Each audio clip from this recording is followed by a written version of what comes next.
Hello, everyone. How we doing on this fine Saturday afternoon or morning or night, wherever you're at? Thanks for being here. I want to say hello to Simon Fly, Brandy Phillips for the first comments of the day. Got a good show lined up. We'll talk about a lot of stuff here with Jack Brewer. Before we do, going to let the tunes play out a little longer, and then we'll get this show started. Happy to be here, everyone. Thanks for being here.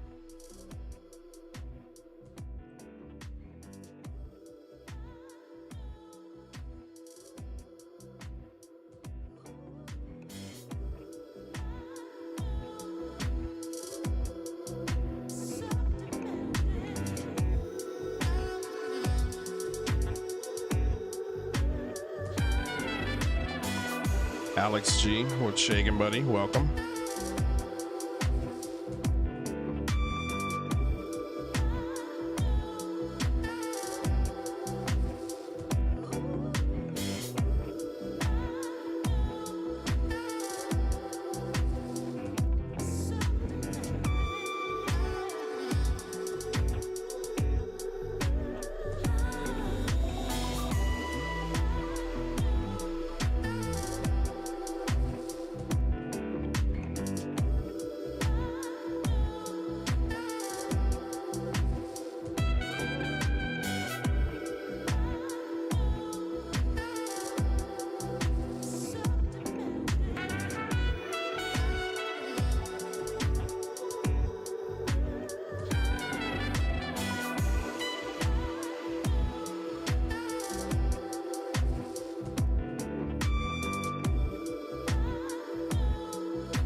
Alrighty, let's get this going.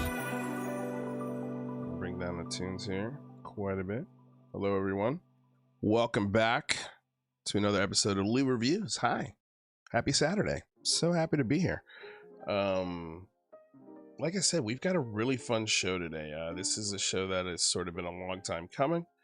And I think we're going to get a lot of cool information, a lot of clarity, and just a lot of stability to a very unstable situation, seems like, within Congress, within the UFO community, within the intelligence community, within all communities surrounding this absolutely nutty topic.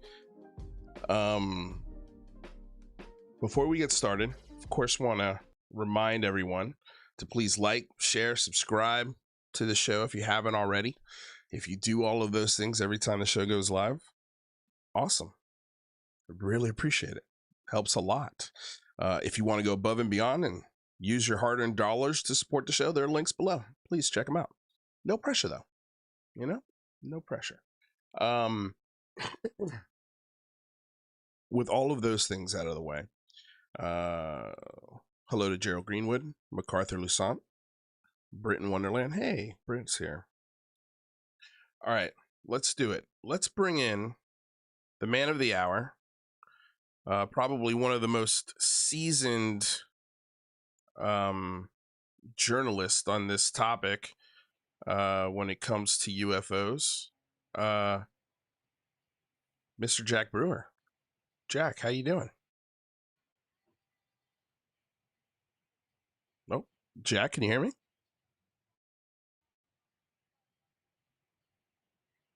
Hello, hello. Uh-oh. Check.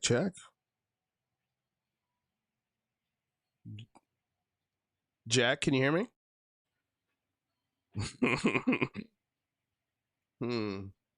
Weird. He's moving. Jack, can you hear me? Check.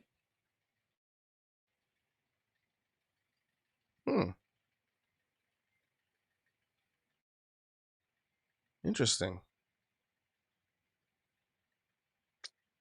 Let's see here. Let's see if I can message him here.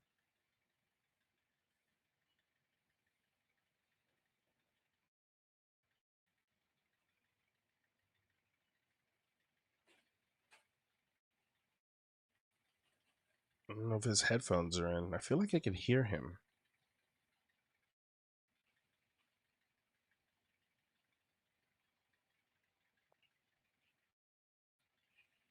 Hello?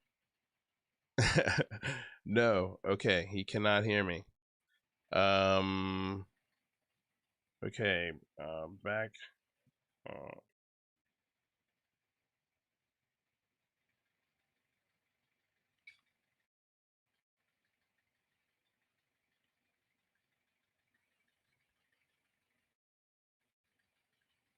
All right, guys. So we're having some technical difficulties with Jack Brewer. Let's see if we can get him here in a minute. Gonna have him leave the studio, then come back in. Let's see here.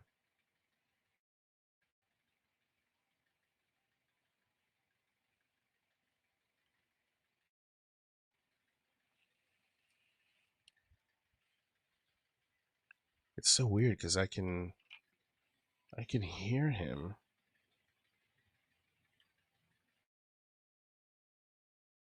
All right, let's see. Let's see what happens if we get Jack back. Give us a second here. And anyway, so how are you guys doing out there? We've got Night Gazer in the house. Let's see. I saw an interesting question here from MacArthur Lusant. Lou, why don't you go on Thomas Fessler's show from Disclosure Tonight?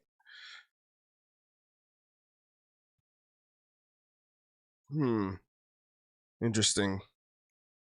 Because I don't trust Thomas Fessler to go on his show. He's got a lot of people that he has on his show that have sent me death threats. So I don't know if I owe him that time, but here we've got Jack Brewer back. Jack, can you hear me? Hello, hello.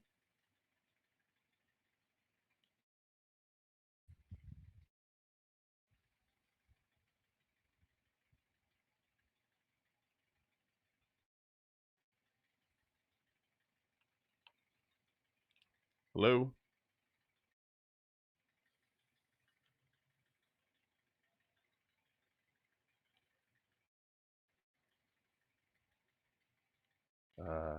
Give us a second here, guys. I think he's okay. Just might be a settings thing. Let me see here. So audio.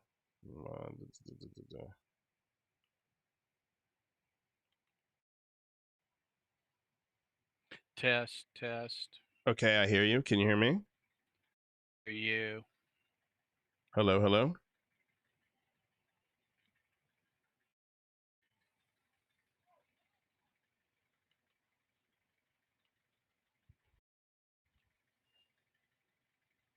All right, so he just can't hear us, guys. So I know that my mic is working because you guys can hear me. I don't think Thomas Fessler is interested in that MacArthur Lusant. Yeah. Low Stone Apex, Chris, Night Gazer, Swink McLeod. Thank you guys for being here. We're just working through some technical difficulties here with Jack Brewer. Hopefully we'll get him up here in a moment. Hello, Jack. Oh, he's changing settings, I believe.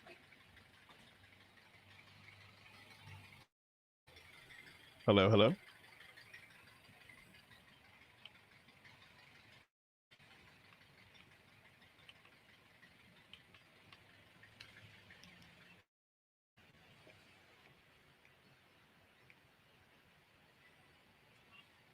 Jack, check, check, check. Hello, hello.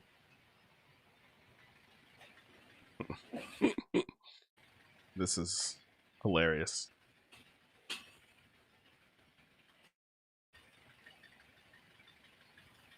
All right, what do you got, Agent Smith? What's going on? Tell me.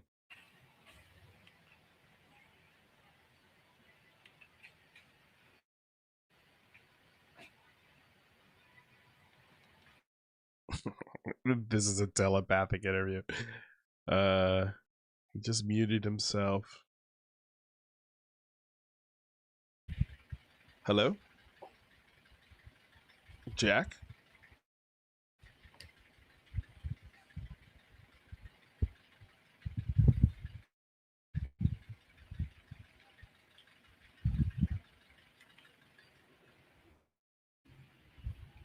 It's so weird because we were able to talk in the lobby. So as soon as we went live, he lost the ability.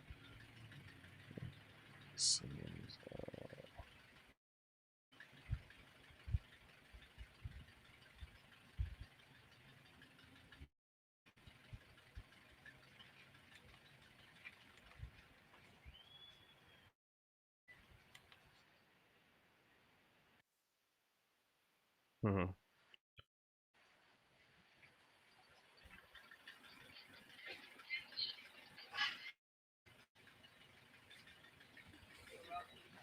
Let's see. He's trying to figure it out. Yeah, I just told him to restart Agent Smith. Let's see what happens. It's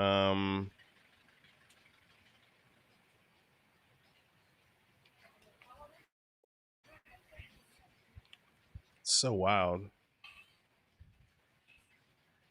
All right, so I think he's gonna restart the computer. Yep, that's what it looks like. Okay. So while we're waiting on that, let's look at some stuff here that I found interesting. Although you guys can't see it because this window doesn't have the right setting now. So now I've got to go change this. But by the time I do this, he'll be back. What do I do? Anyway, you know what? Let's screw it. You guys will just get a kooky view for the next couple minutes. All right.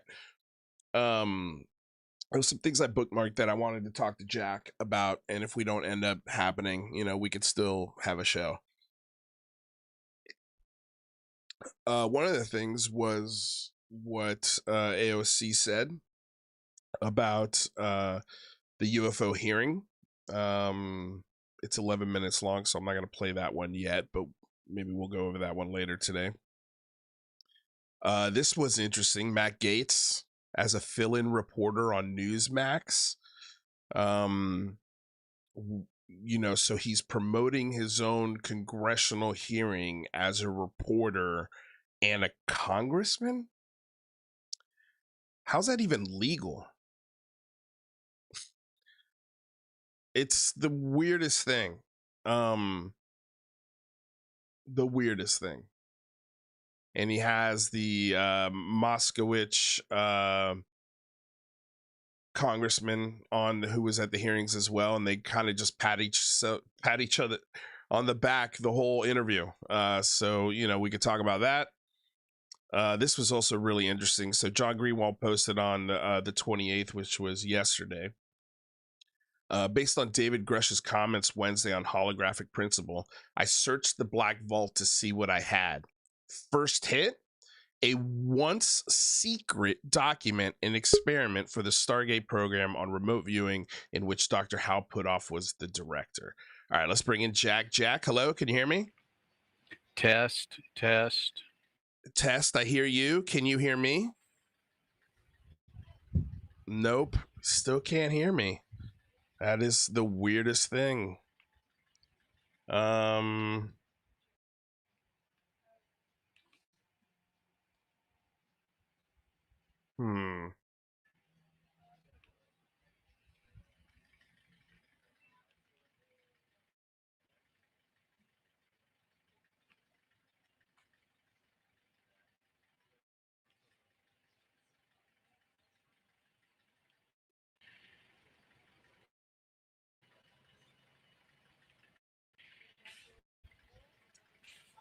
All right, let's say hello. Jack. Check.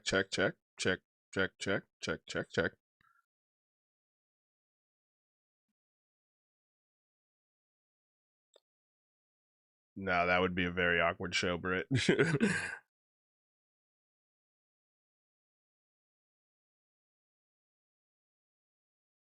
Hmm.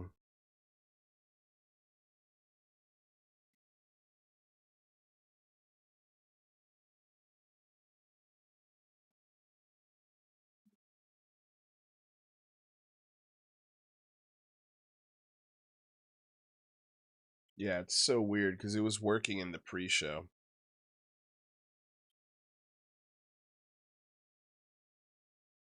Ah. We need to get Jack Brewer a place to do a show from. He's on Windows, Agent Smith. Um,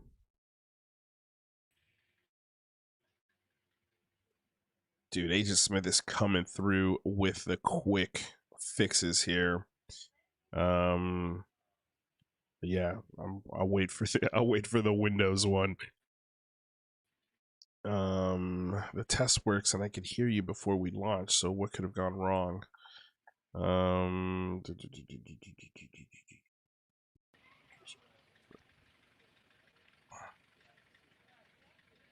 Copy. All right.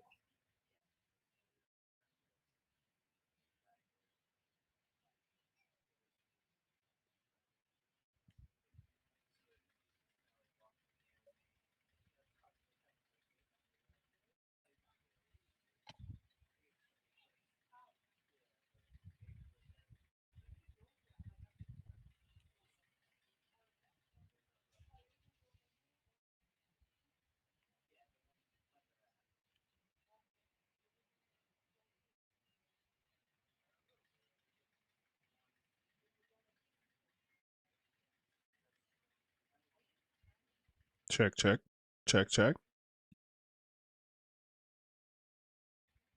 check, check. Hello, hello. You know what? Let me back out. Let me see here. Let me check my. Maybe it is me. Nope. Check, check, check. Ooh, you know what? It might be me. Check, check, check. Jack, can you hear me? I can. You know what, Jack? Can I you hear me? apologize 1 billion%. Holy cow. That was my fault. I think what happened when we went live, my mic switched inputs because I had to reset my mic. And okay, so that's what happened. We got it. We're here. Here we go. All I'm right. glad. I'm The, glad. the legendary Jack Brewer, everyone. Yes. Oh my God. What an introduction. What an introduction. And huge shout out to Agent Smith in the chat for trying to help us with this. Holy cow, man. Wow. Well, I've been up since 4:30 in the morning, so my brain's working a Oh little man. slower. So, okay. Well, we got it. We fixed it. All right, so Jack, where do we start? Where do we start with this whole where we're at today? I feel like all roads lead to OSAP, but before we even get there, I guess introduce yourself to the people, especially people who are new to this topic or that are sort of stumbling on this show and figuring out what we do here in the sense of, adding a little levity and clarity to the conversation and not sort of jumping at every single thing that is said and declaring it as the best evidence in the world. Can you give a synopsis of who is Jack Brewer? How did you get into this topic, and what fuels you to just keep doing this? Those are all good questions. Like many of us, I'm sure, I've been interested in paranormal phenomena, UFOs, all my life. And in 2010, I felt like I had some things I could add to the party, and I started writing a blog, the UFO Trail. And then that led to a couple of self-published books. The Greys have named, and another one called Wayward Sons, which is about uh, gap in the intelligence community. And in more recent years, I have teamed with Erica Lukes, who is a longtime podcaster. We have launched Expanding Frontiers Research along with Barry Green is the third board member. And there we are dedicated to reliable research and practicing research practices, demonstrating best research practices. And part of that is ongoing interviews of relevant and interesting people and also building her archive and doing a number of things there that we're really excited about. So thanks for asking, Lou. Yeah, no problem. So what was the first thing that piqued your interest in this topic? Oh goodness, that would have been as a kid. I book fairs at school. I'd get the sci-fi books and watch the movies. Talking 1970s. A lot of people don't realize too during that time frame how dependent we were on dubious publications like the National Enquirer and things like that. And we didn't have, 350 cable channels. We had like three networks and maybe a local station that we watched. And so we were pretty dependent on tabloids and kind of thing to even get stuff to read. And in more recent years, I have been um, interested in the shenanigans, the social aspects of the UFO community. An interest in the Emma Woods case and Bud Hopkins and Carol and the way that relationship and research team progressed, and that um, there's a lot of different ways to look at this than the views, of course, that are represented in the national honor. And that's what keeps me continued to be interested now, is I'm interested in how the intelligence community overlaps with so many players and the social aspects of it. And frankly, it often equates to a money trail, following the money. Well, that's what I think I like about your research the most is that it looks at the social aspect of it, the sort of the how this topic interacts and how the people interact with it. Is very fascinating, and I think a huge part of this lore and this at this point to me it's fantasy, and I guess that leads to my next question is after all of this research that you've done, and here we are, we're just fresh off the hearings, and we've seen sort of the dust starting to settle on what these hearings really were. We've got, you know, fake journalists making veiled threats toward Department of Defense employees. Like, what is your feeling on the phenomena? Do you genuinely think that there's something there, or do you lean like me now where you've just gotten to a point where it's like, okay, I'm gonna leave the possibility open, but as far as I'm concerned, this is all bullshit. I can certainly understand that point of view. I think that there's necessarily nothing to explore, but it depends what we're calling the phenomena. Right. Like we could at Hess-Dahlen and the Brown Mountain Lights in North Mm-hmm. Carolina, for instance. And, there's certainly more things to be discovered and explored in the Earth alone, much less the universe. Right. But as far as what I think you're getting at about, are there complex biological entities, aliens, stored at Area 51? I think a great deal of skepticism is warranted there. In this hearing, I think what we really have is, like, if we set a high water of stories that have enough verification, the verification and the sources and the quality of the evidence rises to this benchmark that we set, and then spills over into our area of qualified, verified stories.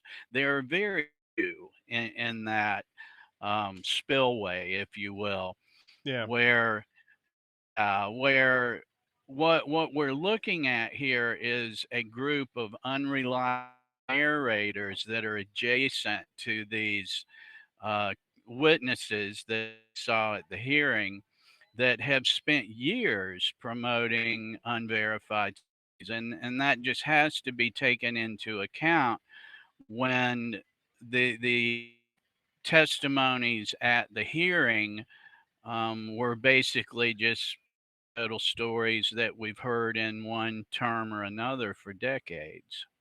Right. No, they definitely seem. I mean, to me, the whole thing seems like a sophisticated, amped up version of OSAP. It's just bigger. Um,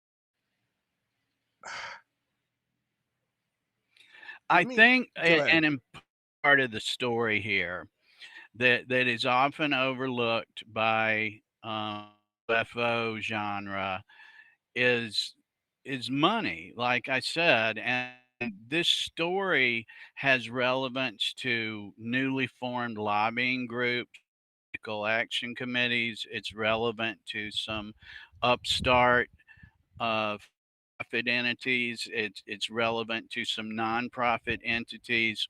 It's there's a lot of significance in the funding that is being allocated to this topic and where it's going to go, and that is often overlooked in the community. And I think mainstream journalists may not take a more of an interest in it because it's but one arm or one aspect of a much larger global monster of exploitation, if you will. Like there's nothing new in the national security arena and those that do it professionally about influence campaigns from global adversaries and vice versa. The United States intelligence agencies manipulating the goings ons in other countries as well. So, from that perspective, the UFO topic might be a relatively small part of it as compared to covering the Trump hearings that are seem imminent and things like that. So then let me ask you this. Which story do you feel is the best one of these that comes close to that analogy that you're using of spilling over, where you've got this benchmark, this sort of this bar of evidence that you need to be at least met. Is there any story that has met that yet in your opinion? With UFOs, my general that would be no. Like if we're looking at the just the facts, ma'am, type of perspective and reporting on it, oftentimes the fact story is what someone said or a picture or a video, and that does not tell us what those things are. The person's interpretation is really not relevant, and the fact that they made a statement like Mr. Grush said some things is the fact. It's the content of those, the validity of what he said, to be determined. And so when professional journalists cover this, what they should be doing is differentiating. And we can look at the 2017 New York Times article and see that it just did a terrible job, so bad that it remains really questionable. It even got published, of not differentiating between statements they were giving and what was demonstrated as fact. And Right. so, to answer your question, um, there are very few stories in the UFO genre that make it over the spillway if you're looking at it from the phenomena. And Right. that is why I got more interested in what the people are doing. As Carol Rainey once put it to me, I'm interested in the people doing the pointing and not what they're pointing at. Yeah.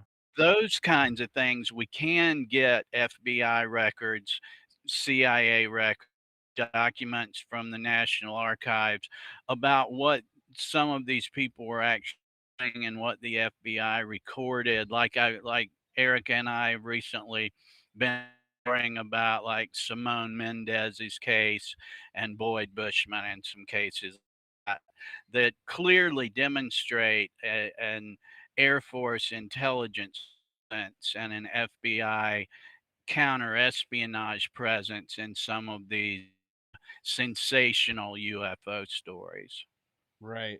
Okay, so then here's a question for you. When I'm a huge sports fan, and so when there's rumors of a trade or something like that, usually there are leaks by agents or fellow players or Mhm. people behind the scenes to get a certain narrative out in the public. And every time that comes out, a good journalist, anyway, good sports journalist, ask, okay, so who does the information serve? And if you can figure out who the information serves, 9 times out of 10, it'll direct you right to where it's from. So with all of this information and all of this mud and this war between fake journalists, movie makers, a handful of science, less than a handful of scientists, and a bunch of retired military personnel, and this argument and fight with the Department of Defense, like what does who does this narrative serve? Like, in your opinion, what the hell's going on here? Who should we trust? Should we trust none of them on either side? It's I'm trying to figure out, like, what's the purpose of all of this confusion? For starters, your Heat almost pulled it off. I'm a big sports fan too, and I saw So you close. So tweeting about close. the Heat. Yeah, yeah. I spend Sundays in the winter in a sports bar, like Yeah. from dawn to dark. Yeah, but Well, yeah, I mean, the um, thing that made me think of that is the Dame Lillard trade that's happening right now. There's so much stuff coming out that it's just like, okay, who is this serving? Like, who put this out there, right? And so, like, I think that's what I always ask now. Every time I hear something new hit the wire, so to speak, like, okay, who does this serve? Like when Jeremy Corbell comes out and has this diatribe of things against Dr. Sean Kirkpatrick, who is also a veteran himself, like this idea of respect the veterans, but over here it's okay to disrespect the shit out of them, like this double-sided, hypocritical sort of thing that they put out there. But like, who is this serving, this kind of yeah, behavior? and as if Susan Goff isn't um, the messenger for giving her employee a view. They're going to frame it as if she's some kind of disinformation agent. It's Yeah. just an insult to intelligence. But I think your point's very well taken, and that's why it is so important to properly identify facts from what all different sources in these different places are saying. Because, like, one concern is they have ginned up this big argument that people sides and drawn lines in the sand, and we shouldn't lose of a lot of these people are from the same agency. So are they controlling both sides in the middle here of the situation?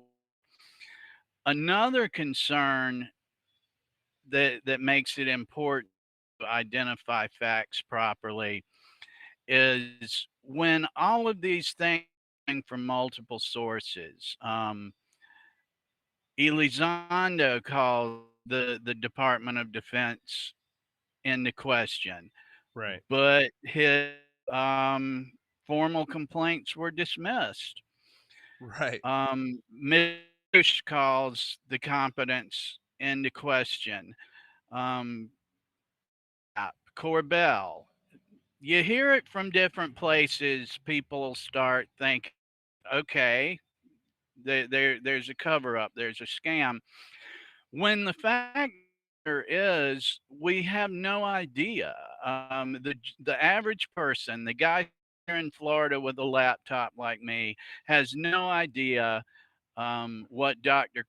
Trick is or is not doing, or his level of competence, or what's on his mind. And it's very important to remember that, because whether disinformation or not, it certainly has the template of a disinformation scheme of get the same story going multiple places. But really, all those places are like crafts sitting in a room together. It's Yeah. all the same camp. And, as we're on the subject, that's something largely being missed by the professional journalism community, is how much this does all tie into the Dino Beaver bunch, and Right. even back to Bigelow. Again, a whole network of unreliable narrators that I'm getting from reliable sources that, in some of the stories that are being published, they don't even want to go there. The editors are like just not going with, like, it gets too convoluted, go through all these weeds, and it just gets so ridiculous that we're just not going with werewolves looking through portals and Right. that. Right. And Mick West said something to that yesterday. I saw where he was saying that it's almost become the scrutiny because it's so ridiculous. No one seriously wants to apply the scrutiny, so to speak. Right. Right. Yeah, because it's so, yeah, as soon as you hear about dino beavers and werewolves standing up in, trench coats smoking cigarettes, it's like, who the hell's going to look at that and who's going to approve that? And, and the person heading it up is this kooky, two kooky scientists, one of which was a former Scientologist. And it's like, how did these guys, and I think you're right, like all roads, Grush, and maybe not directly, but sometimes indirectly, Fravor, uh, Ryan Graves, Sean Cahill, Lou Elizondo, Christopher Mellon, um, Tom DeLong, every single main player that has ever come into this and has been vocal and has had any sort of credibility whatsoever or social media influence, all roads lead to Eric Davis and Hal Puthoff. Is that Pretty is that much. wrong? No, pretty much. I think the point is really well taken, that George's book, about Skinwalker, the first one, um, Yeah, I the, forgot Napa and, Corbell as well. yeah, yeah, and Jay even at Stratton. that, I mean, the names just keep coming up and up.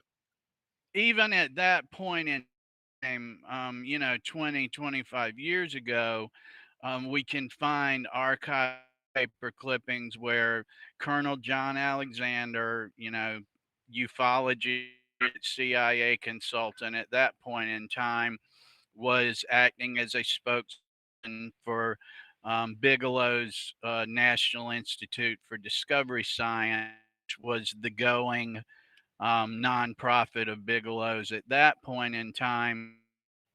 And progressively over time, those of us that were covering this stuff, and that were talking to the MUFON investigators and the field investigators and the state directors, we were constantly getting stories of they're in this. I'm just telling you they are.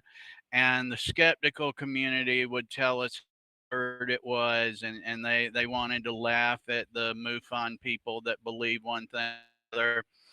And then with Bass and the OSAP, it was eventually revealed that yes, the Defense Intelligence Agency was funding Bigelow, who was funding MUFON. Right. And it just fascinates me that the true believer crowd, which in my opinion is virtually hopeless for any kind of discernment, isn't interested because they're like, "Sure," they want to learn about aliens. Good, welcome to the team. Can you anything about aliens? But it annoys me as well with the skeptical side of the eye that they still want to just scoff and say, well, Schuessler of Moon was a crank. Who cares? And I just think it's extremely relevant.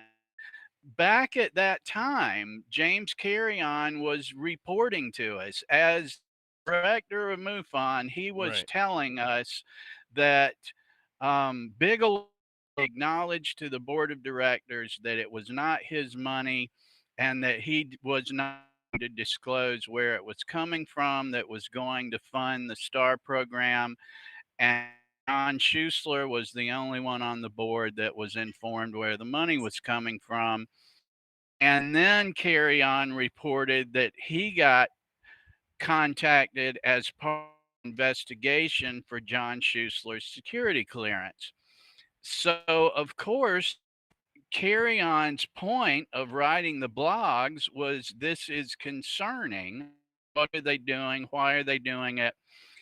And to this day, like how people are losing sight of the relevance of how it all ties into the ranch and the Dino Beaver story, um, people want to shrug off that yeah, MUFON's been in bed with the intelligence agency and it confirmed, and that's I mean just an ongoing part of the story that just nobody cares. Just show me an alien. That's all we care about. Yeah.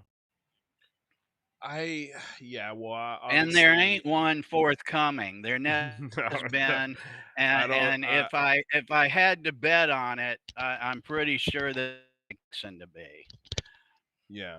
Well, I found it fascinating, especially in that Showtime documentary, James Carrion's story, because I hadn't heard of him until I watched that, and then we had him on the show, and the first time I had him, I think I had him on with one of the producers of Skinwalker Ranch, and the conversation got a little contentious. I guess I didn't really calculate well enough that that conversation maybe wasn't going to go as well. um but but obviously in retrospect and going through what the show's gone through, James and I have had discussions behind the scenes, and I've apologized to him, just saying, hey, I'm sorry, like, if I ever put you in an awkward position or situation, I wasn't thinking clearly. And he was very gracious, and he gave me a lot of words of encouragement, and he's like, hey, we've all been there, like, we've all been there with this topic where it takes an experience, I think, for you to really step back. It's like a cold bucket of water. It allows you to step back and reset. Holy shit, what am I looking at here? And how is this affecting my life in particular? It was pretty wild to see the head director of MUFON do a complete 180. And you figure that people would look at that and they would say to themselves, Jesus Christ, what the hell made him do that? Like, like, why would he just do a 180 like that? Let me figure out why is he so angry? Why is he so bitter? Why is he so mad? This guy went from the MUFON director to going, this is all bullshit. And then, and I was really fascinated by that turnaround. And then it happened to me. And then I saw how the community reacted to that realization and that experience. And now I can look at it as really fascinating and absolutely batshit crazy. It was scary. It was really intense. But the thing that I think that shocked me the most was I cannot believe that I have done this much goodwill and pro agenda, if you want to call it an agenda. And that meant nothing. It meant nothing. Putting the big phone home in front of almost 3 million people meant nothing. Getting people to contact their representatives and showing them how to do it, and even writing the verbiage for them to just copy and paste and make it as idiot proof as possible and as simple as possible for the busy person. Like all of that work meant nothing the second I went, oh shit, something's wrong here. Um, can you speak to that at all? Like, because again, I you focus can. on the social aspect of this. So like, what the hell is going on there? I can. It's painful. I mean, it's if a person has some emotional availability, it's honestly pain to hear you describe it. Even that it's sad. It's certainly on an intellectual level. It's certainly not indicative of truth seeking. Um, it's unfortunately seems like a good description of the genre at large, the UFO culture as a whole. I think there is a silent majority that is thoughtful and understands stand research. I think there is a much louder minority, however, that's often disingenuous. That uh, it's not just since Twitter either. I Yeah, mean, um, screen names, multiple accounts, sock puppets goes back to the turn of the century in UFO forums and um, intelligence members. One of the things that has just confounded truthers for decades is why our intelligence community members so involved on in online forums and e-lists at UFO conferences back in the 90s, the 80s, the 70s. And it fortunately your experience with this I think is indicative of the overall framework of the community is has to keep turning people over in order to find fresh experiences that buy into this manic taste that something important is happening right now, that the community overall has managed to sustain since like 1950 yeah. is about to happen monumental any day. In order to do that, it has to keep bringing in people that buy in and then um, chasing off the people that aren't. And so I think that there's some design to that.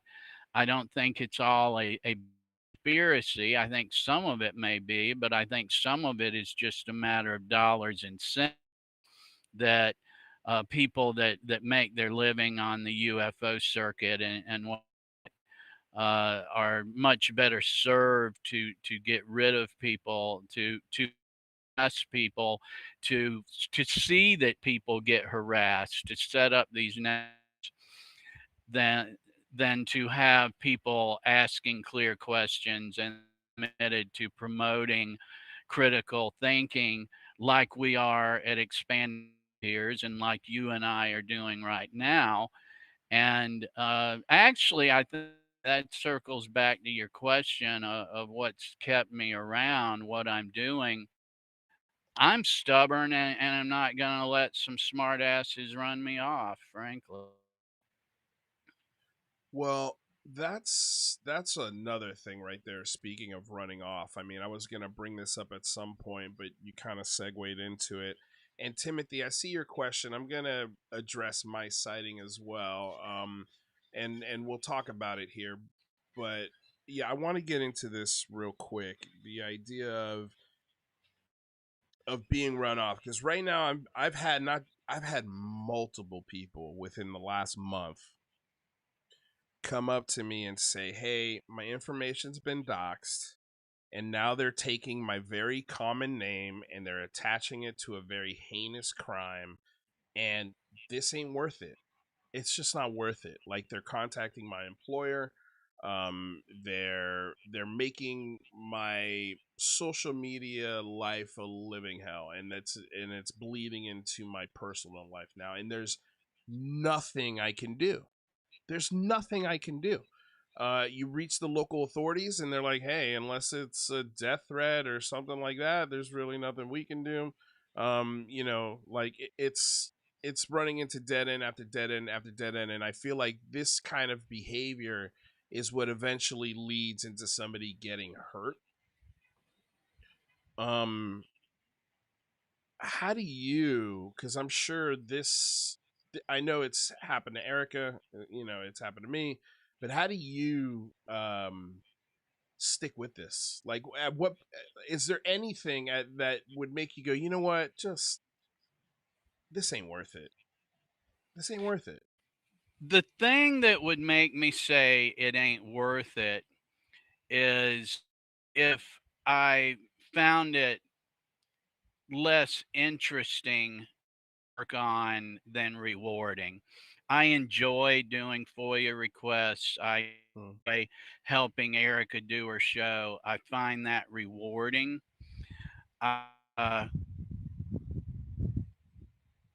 I don't know. I mean, sure. I mean, there are, I mean, crimes are crimes. Um, so, I mean, I'm not challenging anyone here or anything like that, but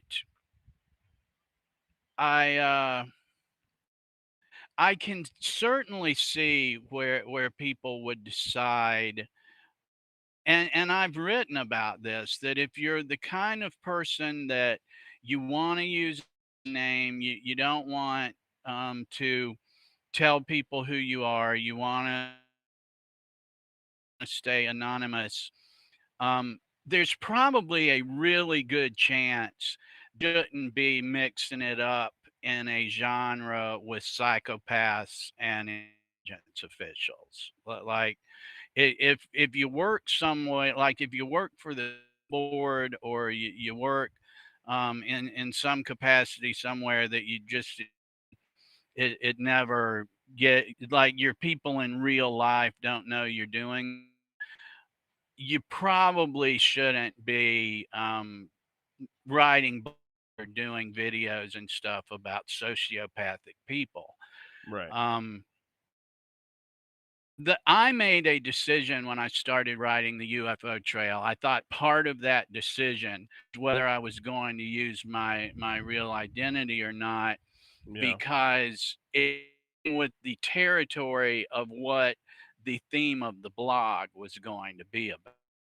Yeah. And part of that process, one of the people I got in touch with was James Carry On, and I felt like I got some mentor from him about the topic and how to handle things like that. And I felt like that he was pretty firm on that too. That he's going to have a long series of, or I'll put it this way: I felt like I learned from that it's just not sensible to have a long series of exchanges with someone that you don't even know who it is through email, direct messages on some social media platform. And a lot of times, Lou, I don't think that our followers, our valued listeners and viewers really understand that we know them as well as they feel like they know us. Mm, And they probably should empathize a little more with what it's like to just get email people that are asking us questions about people we know or what we think about cases. They want us to send them information and things like that. I My case, I felt like there was a responsibility that when that making decision to do those things, making the decision to reach out to Carol Rainey, to reach out to the people investigating David Jacobs like that, that I wanted to do. I felt like part of that decision was here's what I'm working on, here's where I blog, here's how you can reach me. Can we talk? I Yeah. felt like was a part of that. James Carrion is in the chat, and he says, "For me, the noise became deafening and overwhelming. It was time to leave the UFO circus behind and pursue independent research. The silence is golden." I could definitely, good for you, man. Like, I'm happy for James. I think he's, I, I, I get it now. I get where you're coming from. I get where he's coming from. I get where Eric is coming from. And Eric is another person that I had to apologize profusely to because I wasn't understanding when I first came into this. You know, my whole idea was, hey, let's build a tent where everybody and only you can only come into the tent is uh, to talk about the common ground. Where do we agree? Where do we agree and how can we move this discussion forward, you know? And so, you know, she was just like, no, you don't get it, like you don't know, you don't understand the nest of vipers you're walking into. And I was like, no, I think I get it, you know, like, and the thing that I think I did at the very beginning, because I also questioned myself, Jack, like, should I put my real name out there? And that was something I think that, especially now, I'm really happy that I made that decision. And the reason why, I wasn't even thinking about it this way. I was thinking when I first made that decision, I was like, well, I don't want anyone to ever question my opinions or accuse them of being a CIA operative because my name is, you know, the Pickle Man or whatever. That's what I go by on YouTube. I didn't want to give a fake name because I never wanted to be accused of being this operative, you know, because oh, he's an actor in Hollywood, like, you know, whatever. Like, I was just like, look, here's my full name, here's my IMDb, this is what I actually do, here's my resume, like, go for it. Like, you know, I'm an open book as far as the stuff you want to find out about me. And I think that helped me because if I had hidden my name, and eventually it probably would have come out because I am an actor, that information would have been put out in public, and then that name would have been attached to something nefarious, like it's happening to some of my friends, and I wouldn't be able to do anything about it because it's like it's a constant barrage of this person did this, here's his name, here's some random article with his name in it, and therefore he's guilty. There's no arrest record, there's no police report, there's no picture, you know, like arraignment picture, there's no court arraignment, there's no hearing, there's none of that stuff. It's just an article, same name, boom, therefore they are guilty of this. And it's infuriating, I'm sure, for those people. But the fact that my information was out there from the beginning, you guys could have, you didn't do it at the beginning when my name was out there, so now all of a sudden, like, I don't think they could pull that same maneuver with me. So in that regard, I'm happy that I said my real name in this field. But now, but sitting here today, sort of seeing what I'm seeing and listening to the stories that I'm listening to, like, man, I'm really again questioning, like, why? I don't owe anybody anything. Like, I know this is good information. I know this is stuff that needs to be heard because in my gut, I feel like there should be someone to counter this really silly narrative, especially someone with experience and some knowledge about and some insight onto how the sausage is made behind the scenes, you know. And I feel like that's valuable, but at the same time, like, I don't owe anybody a fucking thing, and there are a million other things I could be focusing my time on. It's I really, at this point, man, I'm kind of 50-50 on the fence again, and it's bumming me out. It's bumming me out. Well, I'd like to be clear that for you or anyone else, I support the choice either way. Yeah. It's a reasonable choice to uh, commit more time and attention to things like making money, Yeah. to things like developing relationships with family and loved ones, um, which in many cases this actually drives a wedge between Yeah. even. So it's a reasonable decision to stick with it, to walk away, to back off today and see, like you don't have to decide, am I gone forever? You can um, you can make a blog post every 2 years if you want. There's Right. no rule that you got to do it every 3 days or whatever. And I'd like to also add that I think there are circumstances where the anonymous is reasonable. Like, I don't want to throw out the baby with the bathwater here, Yeah. like in for witnesses and experiencers in certain circumstances, things like that. I'd also say that what happens sometimes, a lot of the time, is, as you were saying, you talked with Erica about, people get involved with this that don't understand the extent of how devious and how hurtful, malevolent, nefarious, certain sects of this uh, genre can be.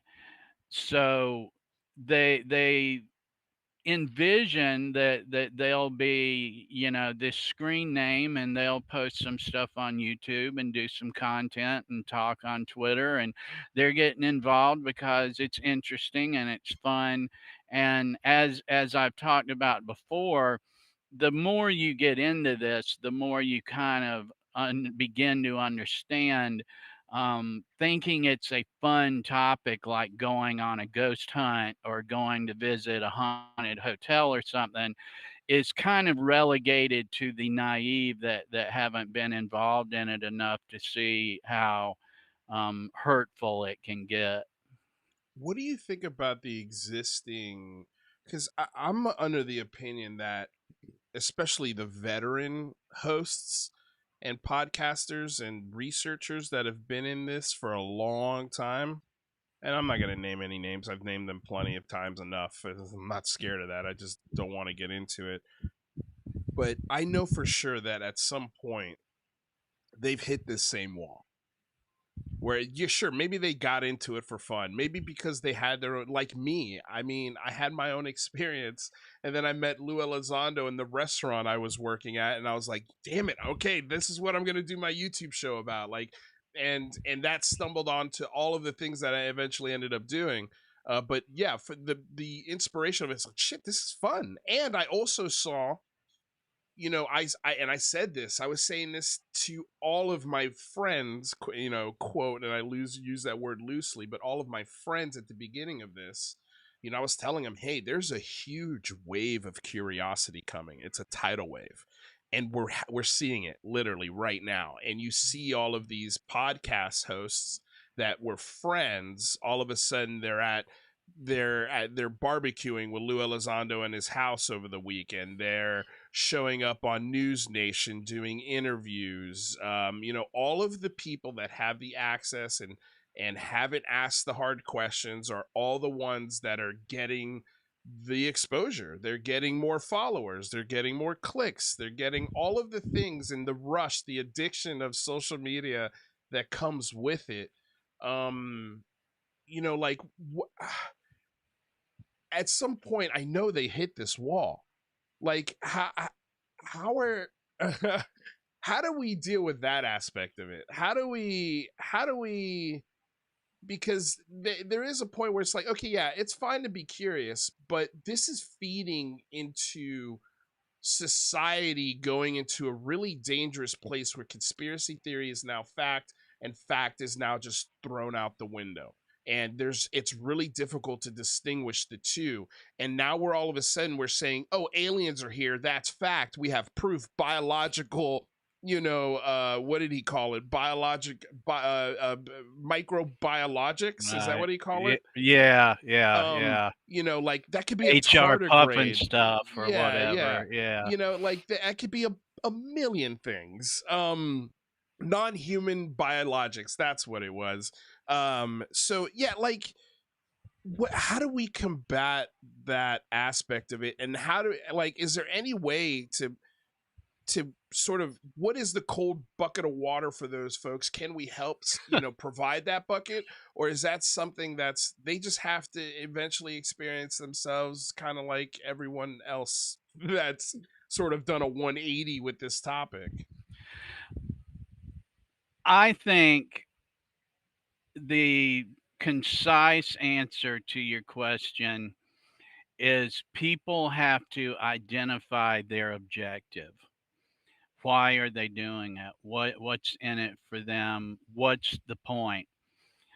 While I do not respect the work of George Knapp, he does not appear to me to be an individual that is conflicted about what he's doing, whatever, however he may interpret what he's doing, that I do not claim to know.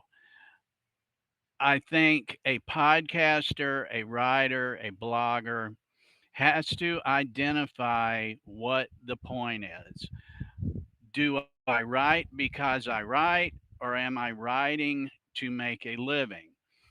And then behave accordingly, and then have a set of standards, whatever they may be.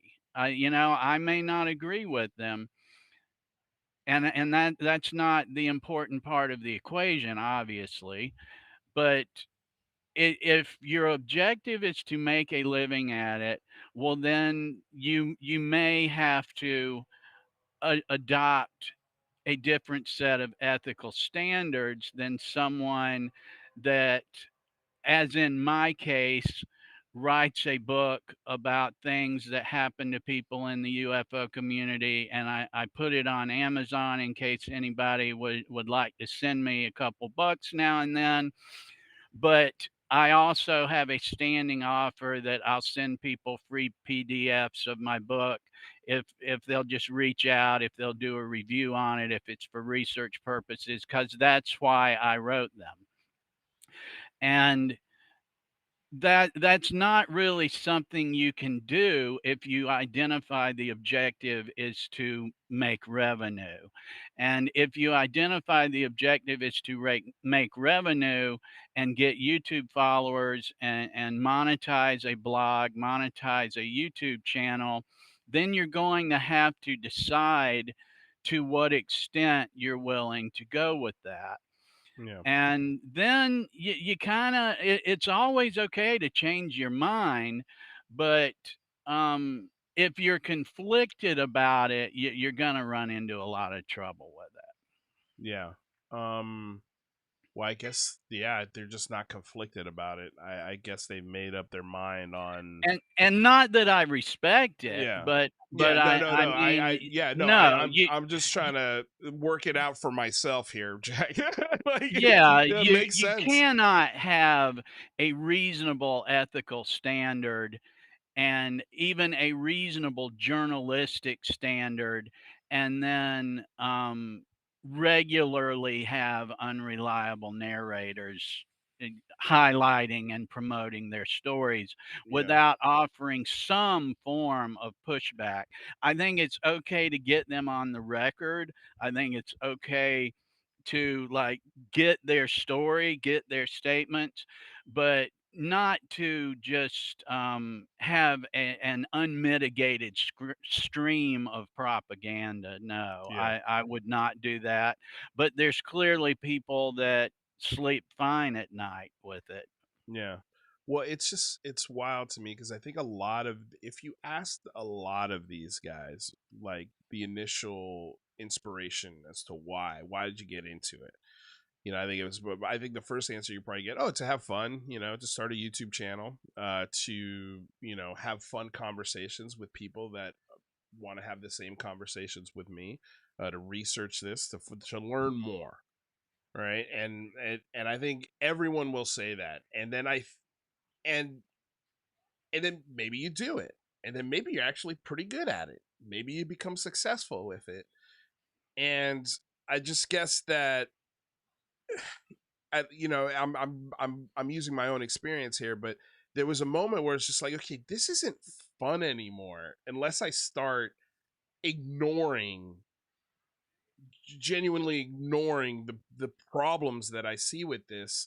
And it's also not fun because when I do see the problem and I ask a simple question about it, it's met with really visceral disagreeing, and it's like, what the hell's the point? I thought we were here to talk about this and to expand on this and to learn as much as we can about this. But the second that there's something that doesn't support it, that's when all bets are off the table. And I guess I just have a very difficult time because I couldn't do it myself. Therefore, I can't really imagine how anybody could get to that point and just go, you know what? I'm going to ignore this this terrible information. But Spank Flaps put it perfectly. Ufology is a fall upwards business.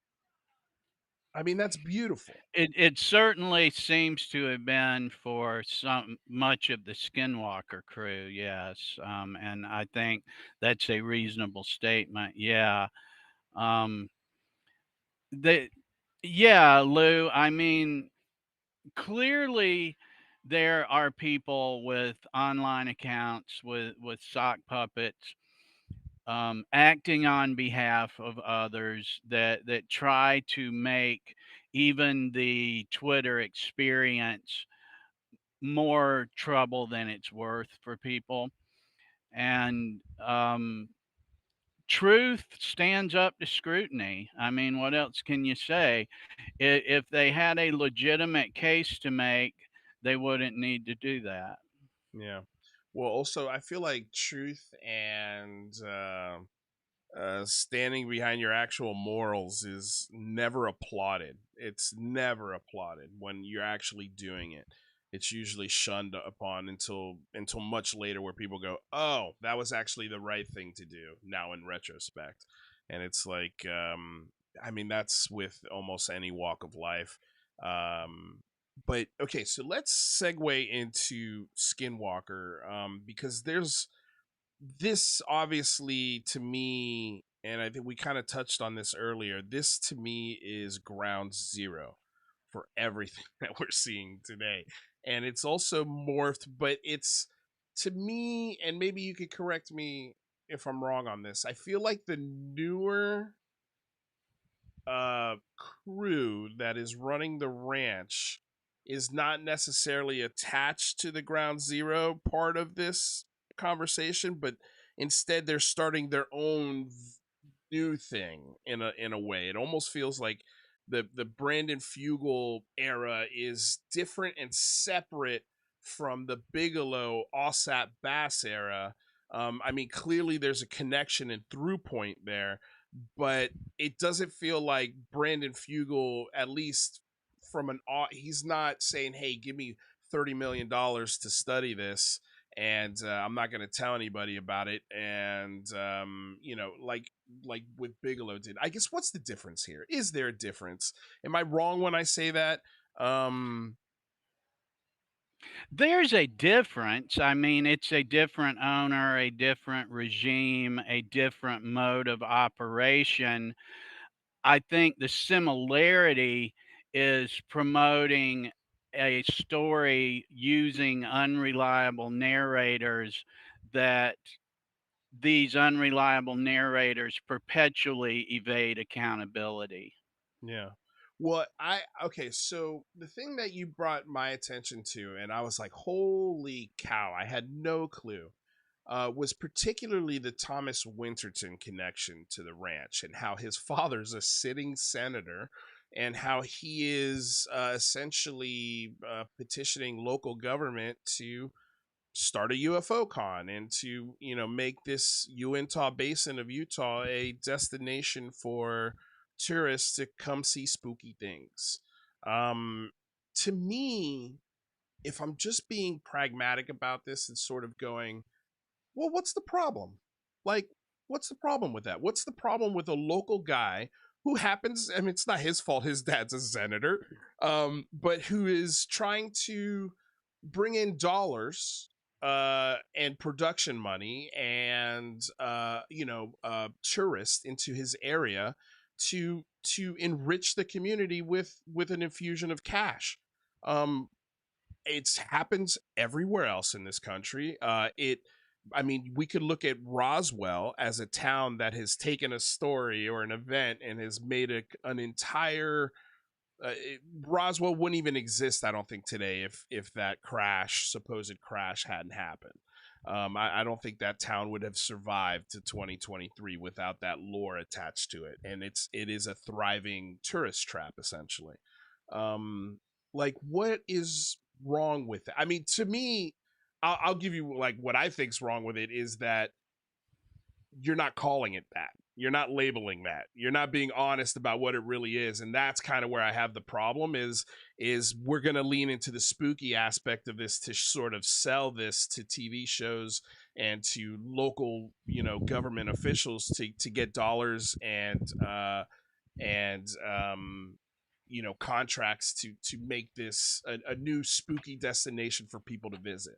Why is it wrong? Hmm. Why is it why I guess break it down for me. Like, is that Sure. a terrible way to look at this, and why is that? I certainly understand your point of view. I think it's a very good point to raise. And one of the challenges with the Skinwalker um, relationship with county government, there's a couple of different aspects of it. Yeah. The first is that um, Thomas Winterton worked on an organizing committee with the um, the county they were in, Uintah County, to form the phenomenon.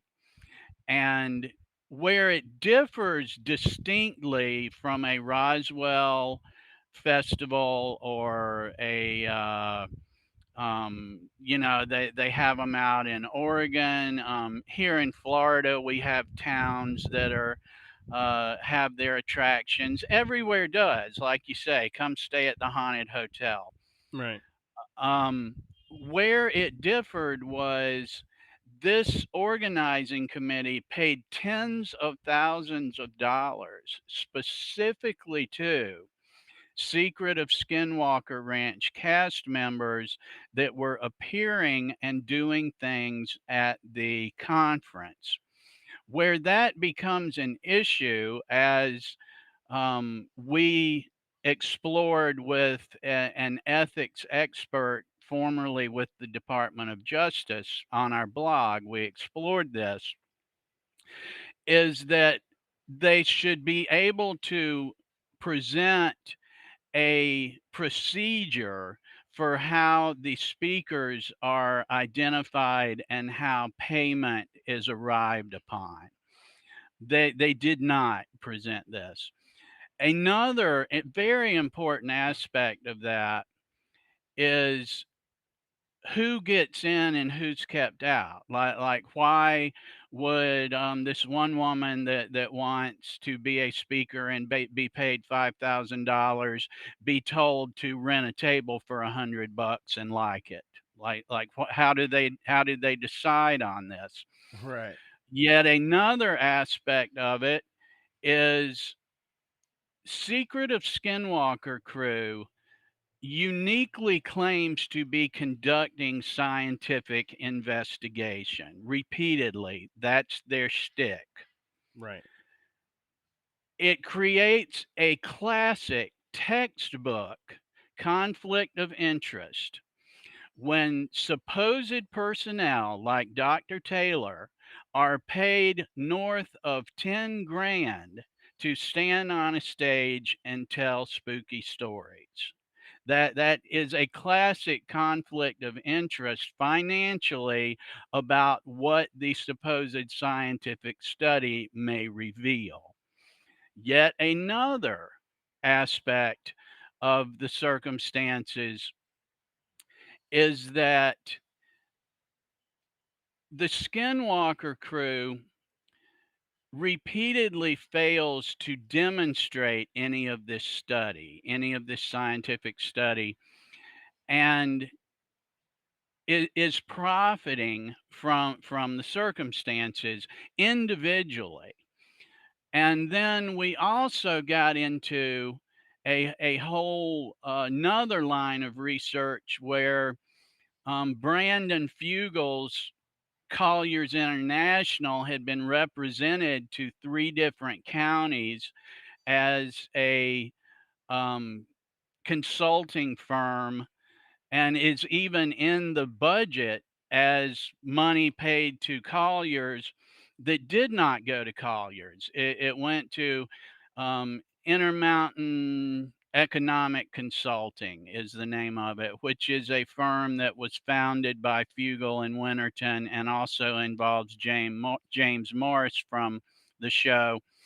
Thomas Winterton and I spoke rather lengthily about this, and that's available on our website. But they were paid about, if memory serves, about $175,000 to provide economic services Each or between all of them? between the three counties. Okay, Paid the consulting firm got it. that consists of Winterton, Fugel, and Morse nearly 200 grand. And the documents we obtained that were identified as going to Colliers, like you got to kind of stick with the whole line here. Yeah, The documents we obtained did not clarify what was gained in return for this. We obtained meeting minutes where some of the county officials were saying we want a return on our investment. We want um, to be sure that this isn't money that just goes down a rat hole, so to speak. None of those commissioners would speak to us or other journalists that indicated to me that they tried to get comment from the commissioners about, in hindsight, how happy or displeased they are about this. can I ask you Um, what year was that money transferred? I would have to look at our blog specifically, but it was during while the show was being filmed, like in recent years. First season, or so, a couple of years ago, fair to say. Yes, So yes. since then, have they gotten another infusement of cash from these counties? The contracts were not renewed in any of the three counties, to the best of my knowledge. Well, No. I think that should speak volumes, right? Unless they, of course, a new contract gets struck. And the contracts indicated that it was for economic consulting, and it was Hmm. kind of ambiguous, like to represent us in our financial affairs. And one of the contracts, I think it was with Duchesne County, if I recall correctly. But anyway, one of the contracts went into a lot more specific language of training would be given to county employees, a library would be set up of training materials and various things like that. And I could find no record any of that was done. Um, Mr. Winterton defended his consulting firm's actions and adamantly stated that uh, they were good investments for these counties, although he admittedly had no documentation to show me why that would be considered the case. Right. So So, okay, yeah, go ahead. just to make a quick point, Yeah. I don't want to, beat a dead horse here, but to ignore the money trail in these stories, Hmm. Skinwalker Ranch, To the Stars Academy, Enigma Labs, all of these upstart consulting firms, all of Hmm. that, it is to turn a blind eye to like real life, like Right. what's Right. going on, while we play with videos and talk about, do you think the object is rotating or not? Right.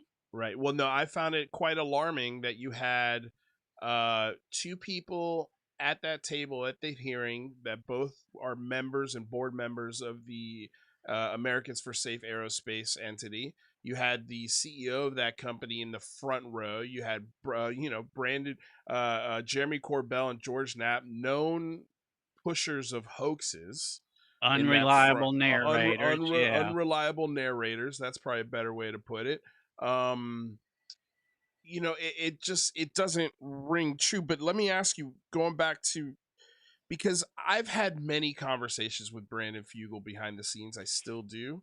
I guess I'll just go ahead and say now he's supposed to be coming on the show August 1st. So that's the first Tuesday of the month. We're gonna have a conversation with him. It was supposed to be me and Rather. We'll see if Rather makes that conversation or not.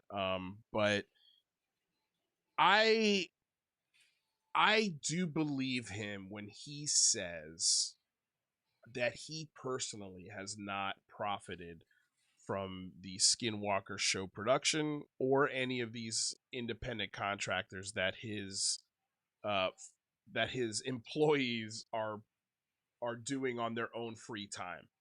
Uh do you think that, do you believe that? Does the money trail tell you that?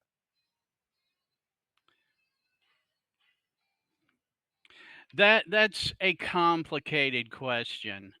Because I'll, while you're thinking of that, I'll just put my theory out there.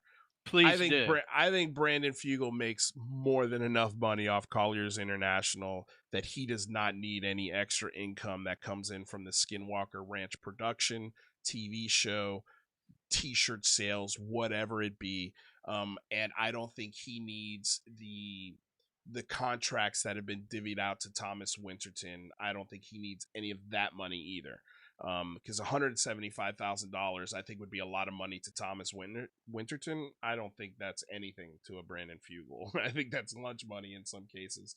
Um, Could but I ask go you ahead. I was gonna what say, I think, exactly would lead you to believe that? well, just based off what he's told me and what I've seen so far, because as far as I can see, the Skinwalker Ranch and show is a great way for him to study things that he likes to, that he's very interested in, and at the same time, it's a way for him to employ his friends without actually paying them.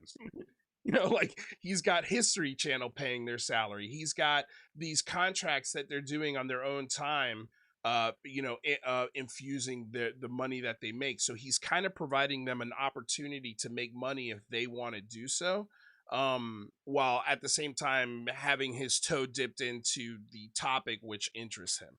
Is that an unfair theory to throw out there? Well, the point I'm getting at is, and it very well may be, I am genuinely asking, Yeah. is there evidence available for public review that Brandon Fugel is an extremely wealthy man? That's a great question, because I haven't obviously seen his financial records, but I'm just basing that assumption because I know there's other things that him and I have talked about. I just, I know other things that he's got his hands in that lead me to believe that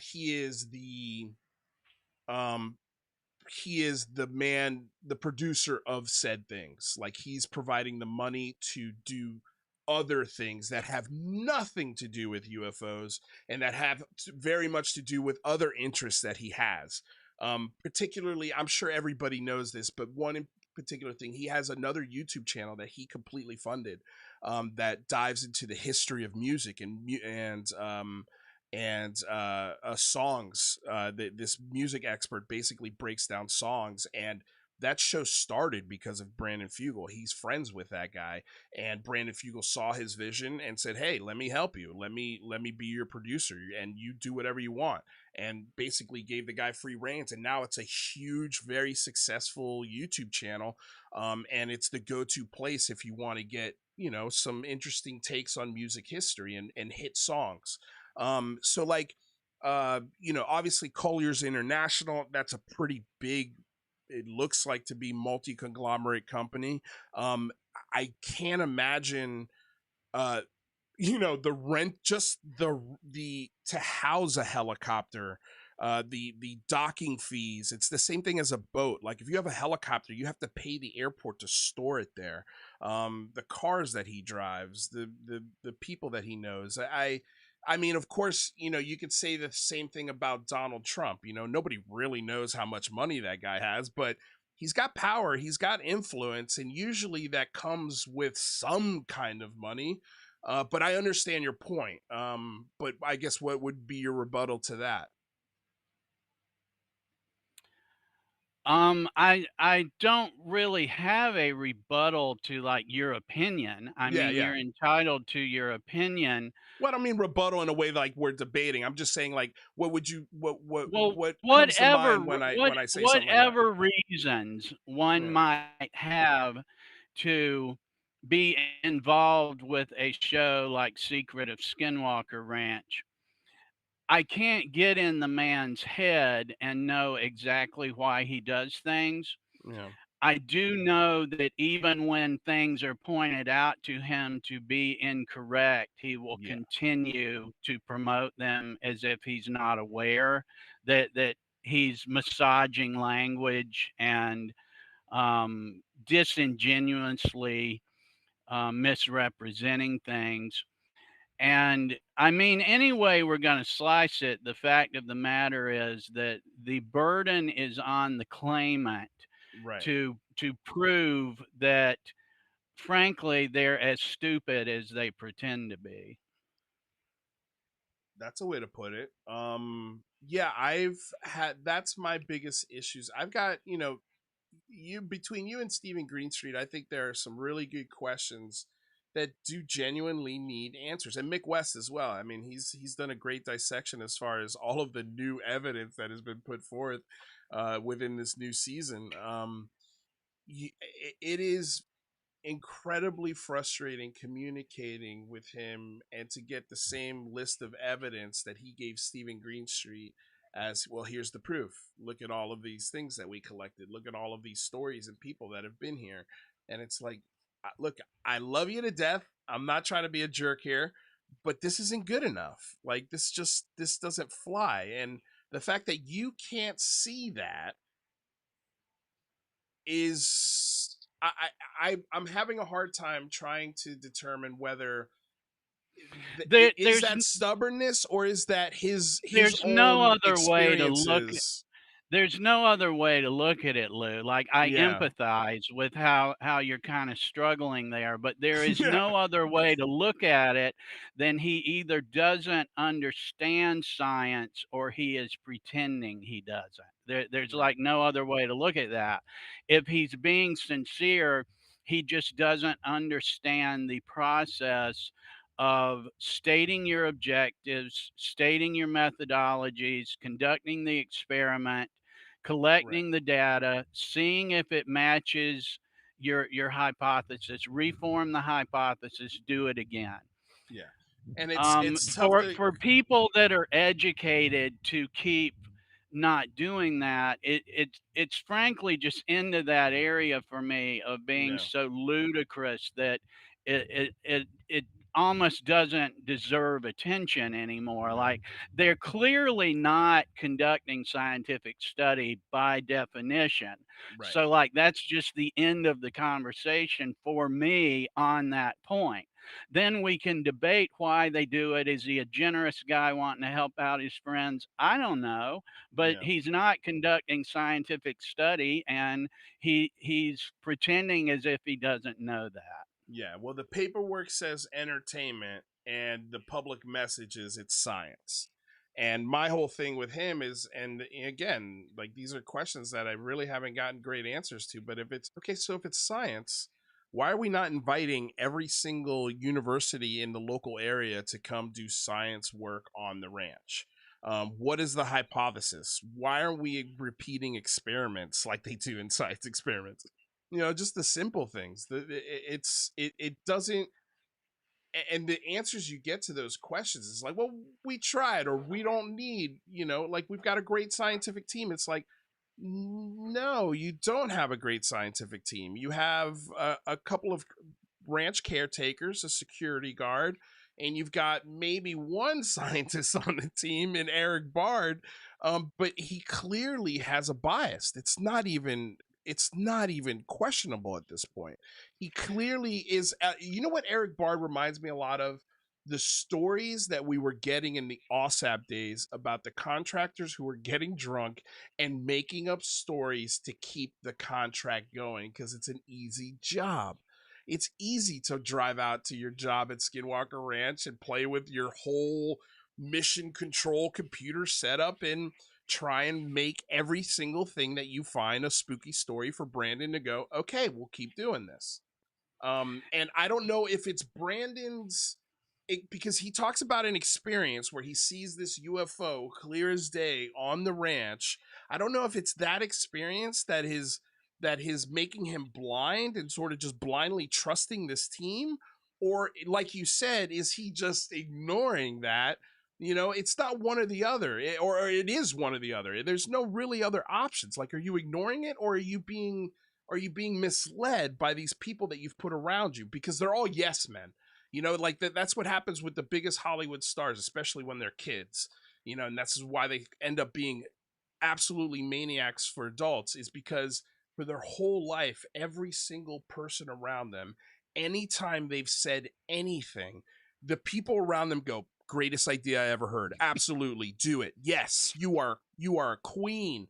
Like all of these things. Like, there's never somebody in the room going, maybe that's not a good idea.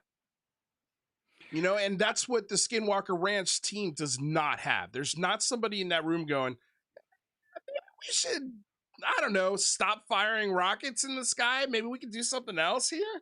Um, Yeah, I mean, the circumstances you're pointing out there, Lou, are good examples of if those PhDs are sincere, then they're incompetent. I mean, there's right, really no other way to look at that. And a really important point, I think, that I'd like to add to the ones I was making earlier about what separates like Phenomicon and Skinwalker Ranch from Roswell and other festivals is, as others have pointed out as well, they claim that you can get harmed and take some kind of contagion back to your loved ones from coming there, yet right, are throwing a festival with tours to get people to pay to come there.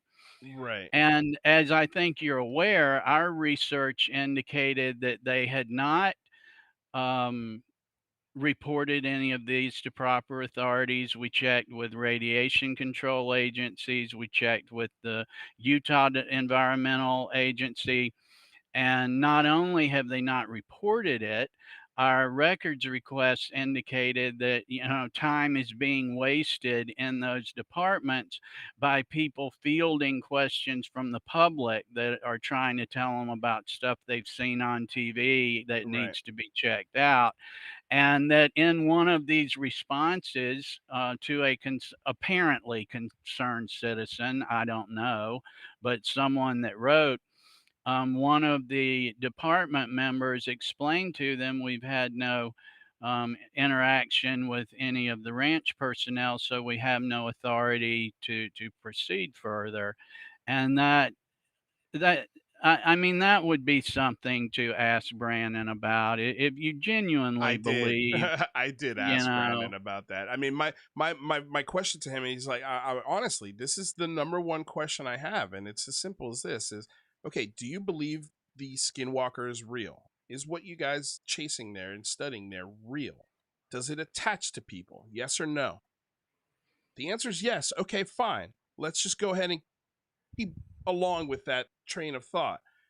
Then why in the hell are you, not you specifically, but your team members specifically, who work on this ranch every single day, who one of them claims to have had his head swollen up by this virus, going and hugging and taking pictures with people at cons? Aren't you afraid the skinwalker is going to infect those people that they're hugging? It's a virus, right? And there is no answer for that question. Put them on a bus and drove them out there, Lou, Yeah. at Phenomicon. Get paid inordinate amounts of money to do But they it. signed the waiver, right? They signed the waiver.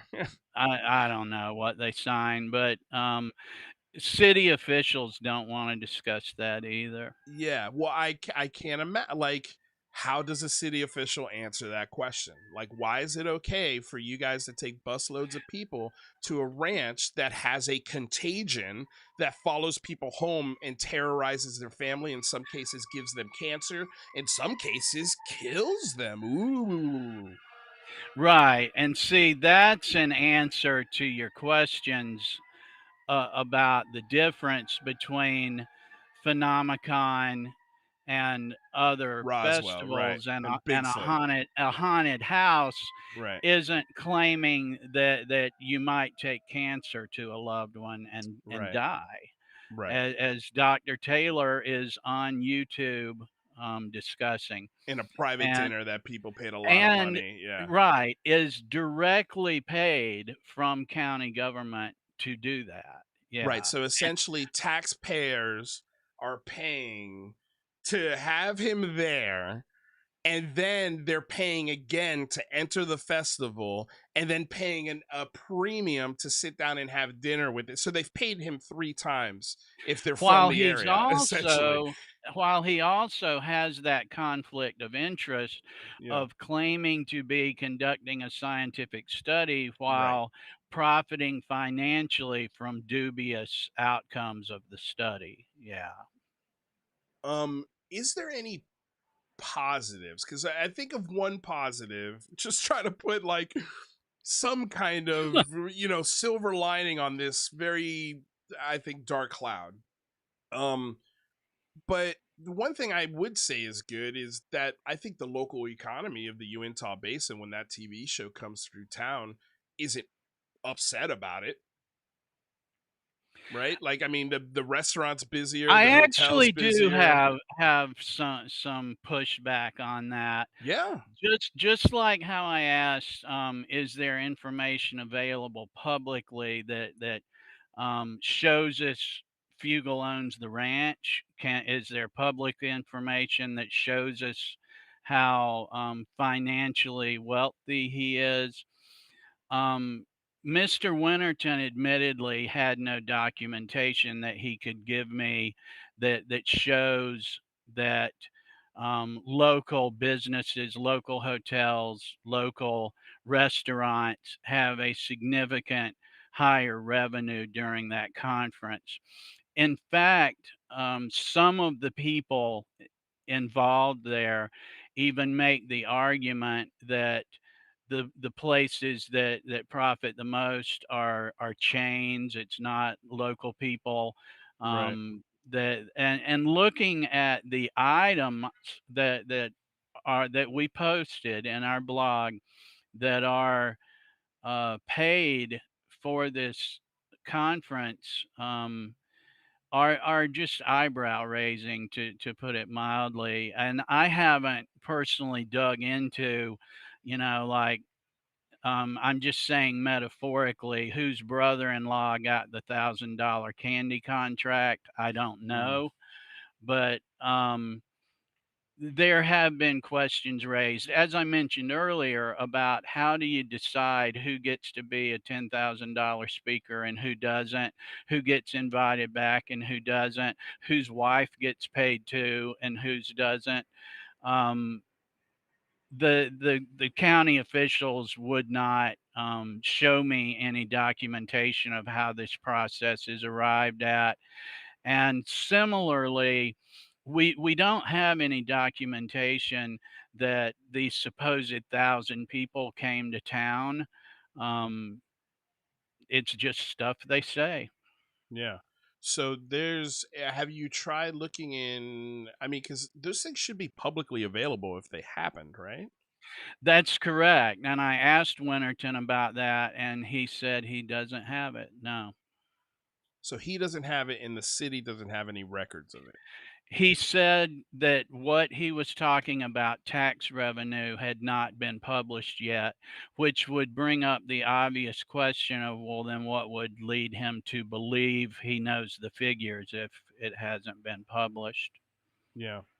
No, that's a good point. Yeah, it sounds like he's doing the math himself.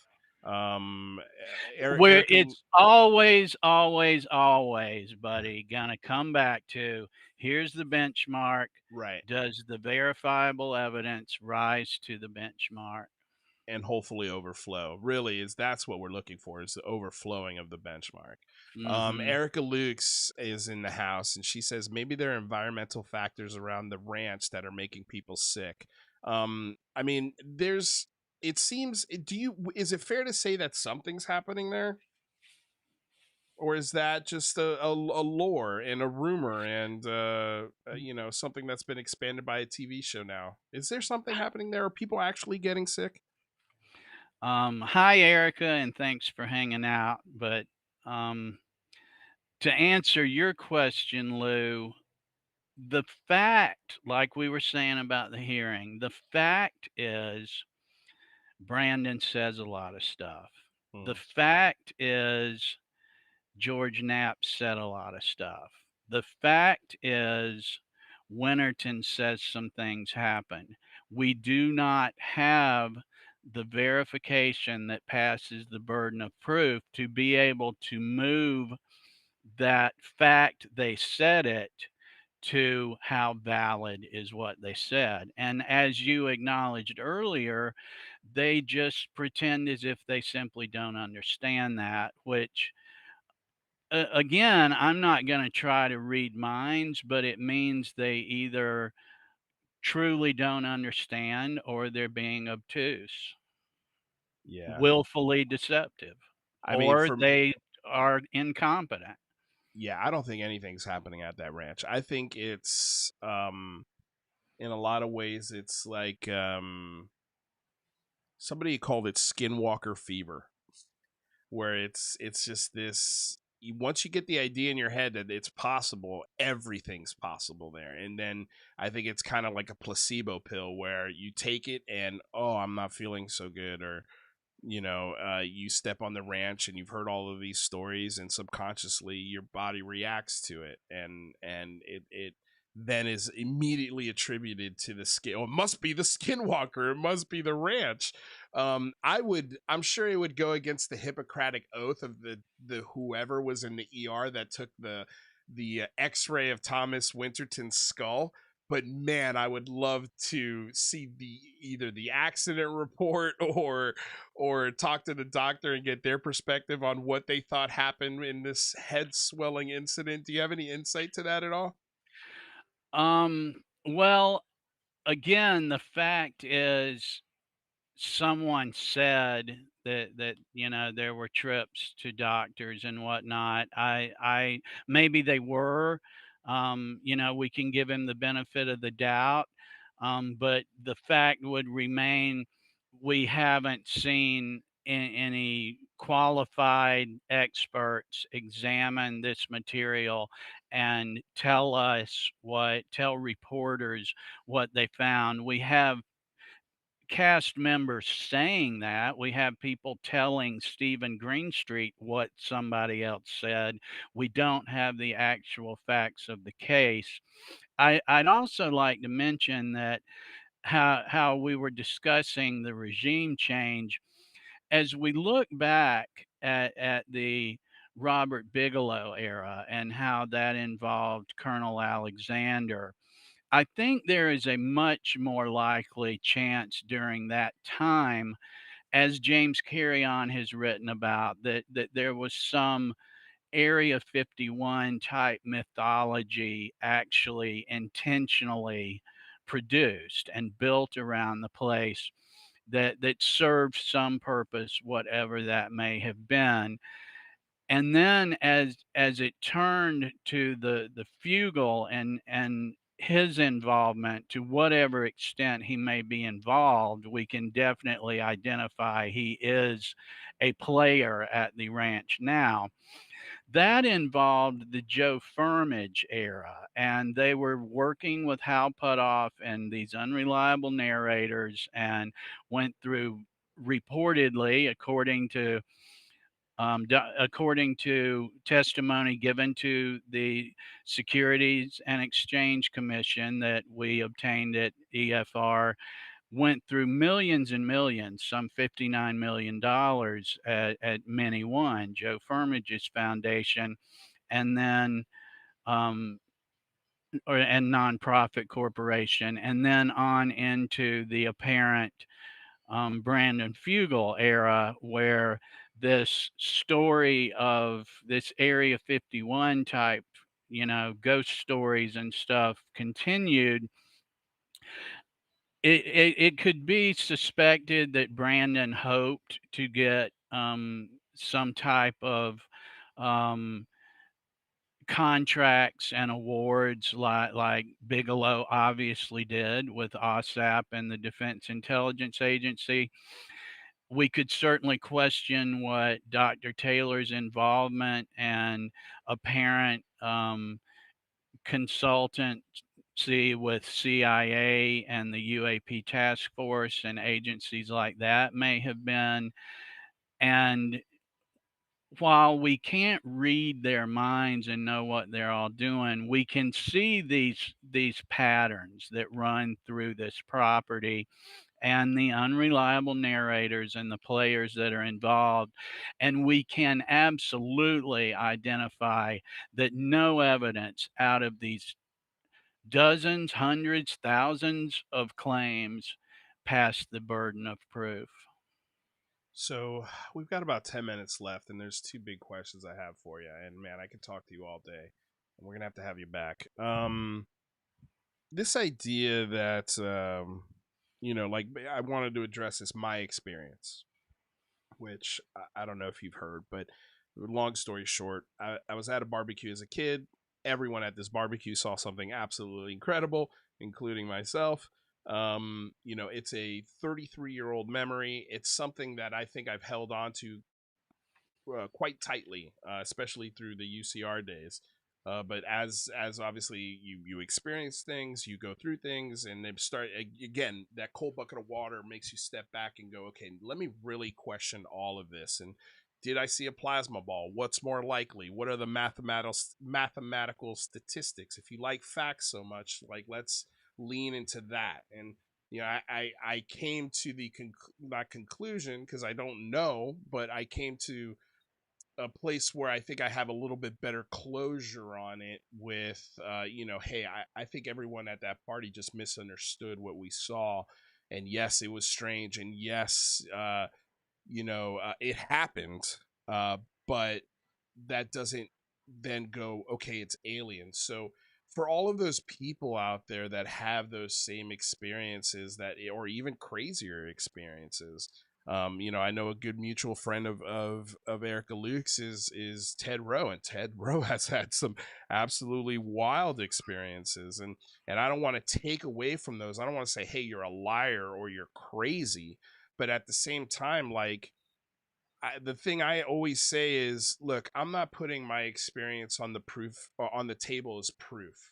And all I ask is that you do return the same favor to me. Like, don't take your experience and put it on the table as some undeniable proof, because it's just not. Like, as much as we want it to be, it's not. But what is your sort of suggestion for those folks who are having a hard time wrestling with their experience versus trying to find a more rational, grounded approach to this conversation that doesn't send them into an absolute rabbit hole that there's no escape from? I would say, Lou, that it's not all necessarily under the same umbrella. And I, of course, don't speak for you or Mr. Rowe or anyone else. I don't know what happened. I wasn't there. I Right. mean, I wouldn't be able to say. One of the things that becomes relevant is when we apply critical thinking to dissecting, like the To the Stars Academy fiasco, that doesn't necessarily have anything to do with a different case. And by the same means, if these people at Congress right now are shown to be correct, and let's just hypothetically say something big comes out, that won't change the fact Lou Elizondo never established that he did the work that he claimed he did. Right. I mean, it's not, there is no magic linchpin. Debunking the Trinity case doesn't necessarily make all of Jacques Vallée's takes bad, and taking one of his good takes doesn't make the Trinity case any better. Right. In my personal experience, I had to just decide that there's some things I just don't know what happened, and that might be the best I can ever do, Yeah. is just I don't know, and I have to get okay with ambiguity. Yeah. And that's hard. That's hard, especially when you It have that is. It is. experience that you're holding on to. Okay, so just real quick, I mean, I guess I'll give you my theory as to what I think is happening here in this whole, again, stepping back and trying to take a look at the big picture and Please where's the do. money going, and then I'd like to get your thoughts on it. But I genuinely think that everything that we're seeing right now in Congress, everything that happened with me, everything that's been going on since 2017 is just a really sophisticated, or not even sophisticated, just a bunch of believers that have high security clearance running rampant within the the framework of our United States Congress, and they're trying to position themselves in a way where they could benefit from government contracts to boost pensions and retirement post, military career, and at best, maybe it's a double psyop to cover some really cool tech that the United States has actually come up with in this UFO. I mean, I think the Department of Defense would much rather have people pointing at a brand new jet or plane or craft and yell, "Oh my God, aliens!" than "Oh my God, United States Navy." So I think that plays a big part in it, but to me that seems like what's happening here, but I don't think it's a psyop, because the stories that I've heard behind the scenes about all of these guys from people that were directly with them as much as I was, um, leads me to believe they're really not intelligent, and that's putting it mildly. They don't cover their tracks very well. They lie all the time. And to me, it just seems like, because we hear it out of this camp all the time as well, is, oh, government wastes money. Government never does this. Government is so, there's this wasteful government, untrustworthy government narrative that is always coming from this side of the discussion. And I think they know that the government is wasteful. And OSAP is the perfect example of that. And shit, why not? Why not go to the government and let's see how many dollars we can get? I bet we could get maybe $1 billion. And I bet if we have 4 or 5 different entities, we could all get a piece of that contractor pie. Um, how far? What is your theory? I think the analogy of the blindfolded men trying to touch the elephant applies. I think the things you just said are reasonable. I think they're likely involved. I think a lot of other scenarios are involved to some extent as well. I think Can you give that me a couple there's examples? sure. I think that, as you said, I think there are believers that in the government that probably think they are doing the right thing and that they're courageous. I think there are probably people within the government that have access to grind and various hidden agendas that are probably manipulating some of those people. Hmm. I think that in other circumstances, I think there is probably an attack on the American intelligence community initiated by global adversaries that if they weren't in it from the start, they've certainly seen an opportunity to pile on and demand that classified material be released, fuel interagency arguments, Okay, wow. Okay, hassle stop. I'm spokespersons. sorry. I don't mean to stop you, but that blew my mind right there. The idea that foreign entities saw this as an opportunity to get classified info, to pour fuel on a fire to get it loud enough where the DoD is forced to unclassify things it doesn't want to because of those sources and methods that it is so secretive about. That is, I Yeah, I've thought of that the from the opposite perspective of this, the idea of the DoD putting this out there to get another country to say to themselves, "Uh-oh, the United States has a anti-gravity machine. Let's devote dollars and resources to catching up, like they always are with us." But I to think of it that they're doing it the other way around, that's fascinating to me. And that rings very something true. yeah, something to consider from the time of Donald Kehoe and NICAP forward. There have been active people in the UFO community encouraging American intelligence officers to leak classified information. If the FBI and the CIA and the powers that be do not take an interest in that and use it as a counterintelligence opportunity, they're not doing their job. There is Right. like no way that this does not involve that to some extent. So that would be just another aspect of somebody got hold of the elephant's tail while Right. somebody else has hold of the elephant's leg. And um, have you seen Lou? Are you familiar with the movie Argo? That Yes. story. Yeah.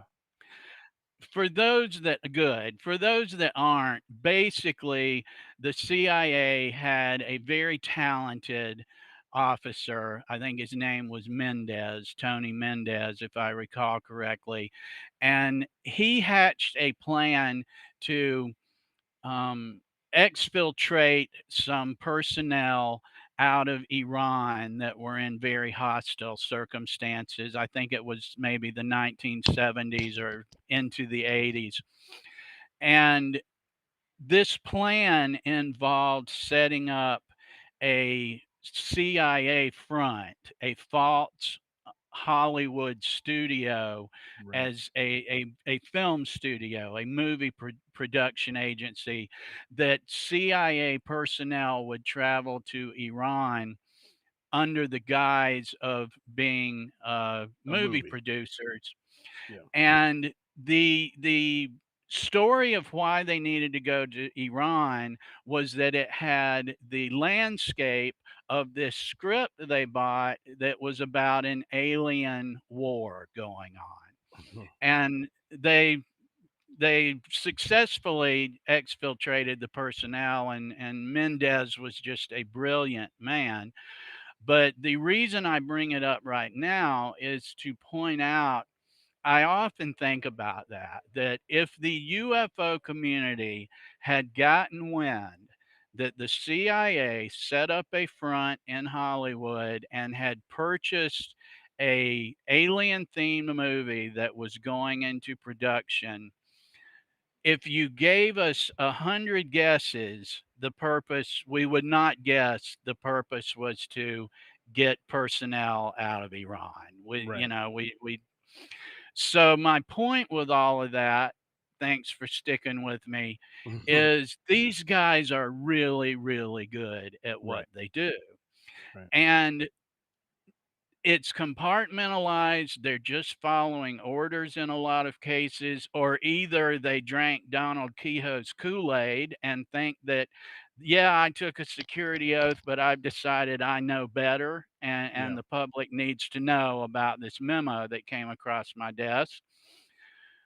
But in some cases, another aspect of what's going to be going on is personnel, CIA officers, DOD personnel are just given orders, and they don't know why they're doing what they're doing, and they're just following their orders. And if they get grilled by an aggressive reporter, they couldn't tell them what it's all about if they wanted, because they're Right. just following orders. And these are professional intelligence people. They're really good at what they do, and a lot of the time, we're just going to be spinning our tires to try to figure out why they said something, why they did something, why they're involved with this person, why they're involved with that person. It's just an exercise in futility because it's supposed to be. It's supposed to be. Yeah, it's designed that way. Steve Long with a $10 donation. Thank you. He says Jack backs up everything he says with verifiable evidence, never asking us to trust his word on anything. A fine example of the high accountability, transparency, and evidence standards we need more of. Here, here. I agree with that statement. Um, Thank you, Steve. yeah, that's very, very kind. Checks in the mail, buddy. Checks in Thank the you. mail. And that's another. I just love that the excuse for people turning and changing their opinions on this is, oh, they must be CIA paid assets. It's like, geez, dude, just come and live in my shoes for 1 week and you'll see that is anything but true. But of course that's just my word. What was the last thing I wanted to ask you? But it is Uh an informed opinion to yeah, some extent, and I didn't wanna get into that with Fugel, but I could say similar, that some of my assessment is based on my personal interactions with him, and as right. Steve aptly points out, that really doesn't rise to the level to spill over into the spillway. But Yeah. as you're saying, Lou, it certainly colors my personal assessment that, wow, this dude told me this and now he's telling me that. Like he just hopes I won't Catch it. notice. Yeah. Yeah, yeah, Yeah. or whatever. Like he's just decided that that's a better scenario to just change streams than to try to stick with what he was on. Yeah, like Yeah. it's that bad. Yeah. Yeah. So I just have to ask, and then I'm gonna let you go after this. Um what the hell, if you had to take a guess, what the hell's going on with Jeremy Corbell? Because here we have him. Obviously, he pushes the things he pushes. If he wanted to end this discussion tomorrow, he could show up to Congress with Bob Lazar and Element 115 and end the whole debate tomorrow. Refuses to do that. Bob Lazar was the other day on Twitter. They're launching some new thing that he's gonna. It looks like he's gonna be a part of. Telling his message was "I told you so," even though he hasn't proved any of his story. But the thing that I found interesting about Corbell, and I've been finding very interesting about him for the last few months, is he is shoulder to shoulder with lawmakers. He's being referenced in Senate hearings and being thanked by lawmakers. He's My good to- buddy he's Corbell. Yep. yeah, Yep. he's told stories here recently about Tim Burchett described a classified video he saw in a skiff, and Jeremy Corbell chimes in right after him. I've seen that video. I saw the video he's talking about. And then a couple of days ago, after the hearing with Sager and Jetty, he claims that he's been in a skiff. Um, what the hell's going on with this guy? Is he just full? I mean, this morning or yesterday he writes a scathing letter to the Department of Defense and specifically Dr. Kirkpatrick and essentially threatens him. Um, I've never seen a journalist act like this in my entire life. This is not behavior a normal journalist displays. What's your take on Jeremy Corbell? Well, he's an unreliable narrator. Okay. He he does not pass the burden of proof. Um, he has repeatedly shown that we can't really pay attention to anything he says. Yet he is a significant player. He has You risen to can't that deny level it. for whatever reason. He is not. He does not appear conflicted about his objective, as we Hmm. discussed earlier. I don't claim to know what that objective is. I find it very concerning. Um, it a lot of this seems to designed for people that lack the ability to sort out fact from fiction, or to discern and think critically. I don't necessarily think it is. I've for a while, I've really doubted this is designed to fool the public as much as the public is just collateral damage. Mm. But I think, with our analogy again of the blindfolded men and the elephant, I think there are people, whether Corbell is one or not, that fall into the category of different people jumped on the bus for different reasons and got brought along for various reasons, and they don't have to be read into the bigger part of it. Like, it's going to trickle down when Congress announces millions dollars more are allocated for Aero. There's going to be startups, there's going to be nonprofits, there's going to be consultants with their hands out. There's going to be journalists jumping on board. There's going to be journalists like Brian Bender going with some Yep. of these Well, startups and whatnot. Brian Bender is on the board for Americans for Safe Aerospace, and then he's on Fox News promoting it. So he's to me, it's compromise. Like it's a conflict of interest at the very least. I'm going to be going into some more of this if plans go according to how I project them in the coming days.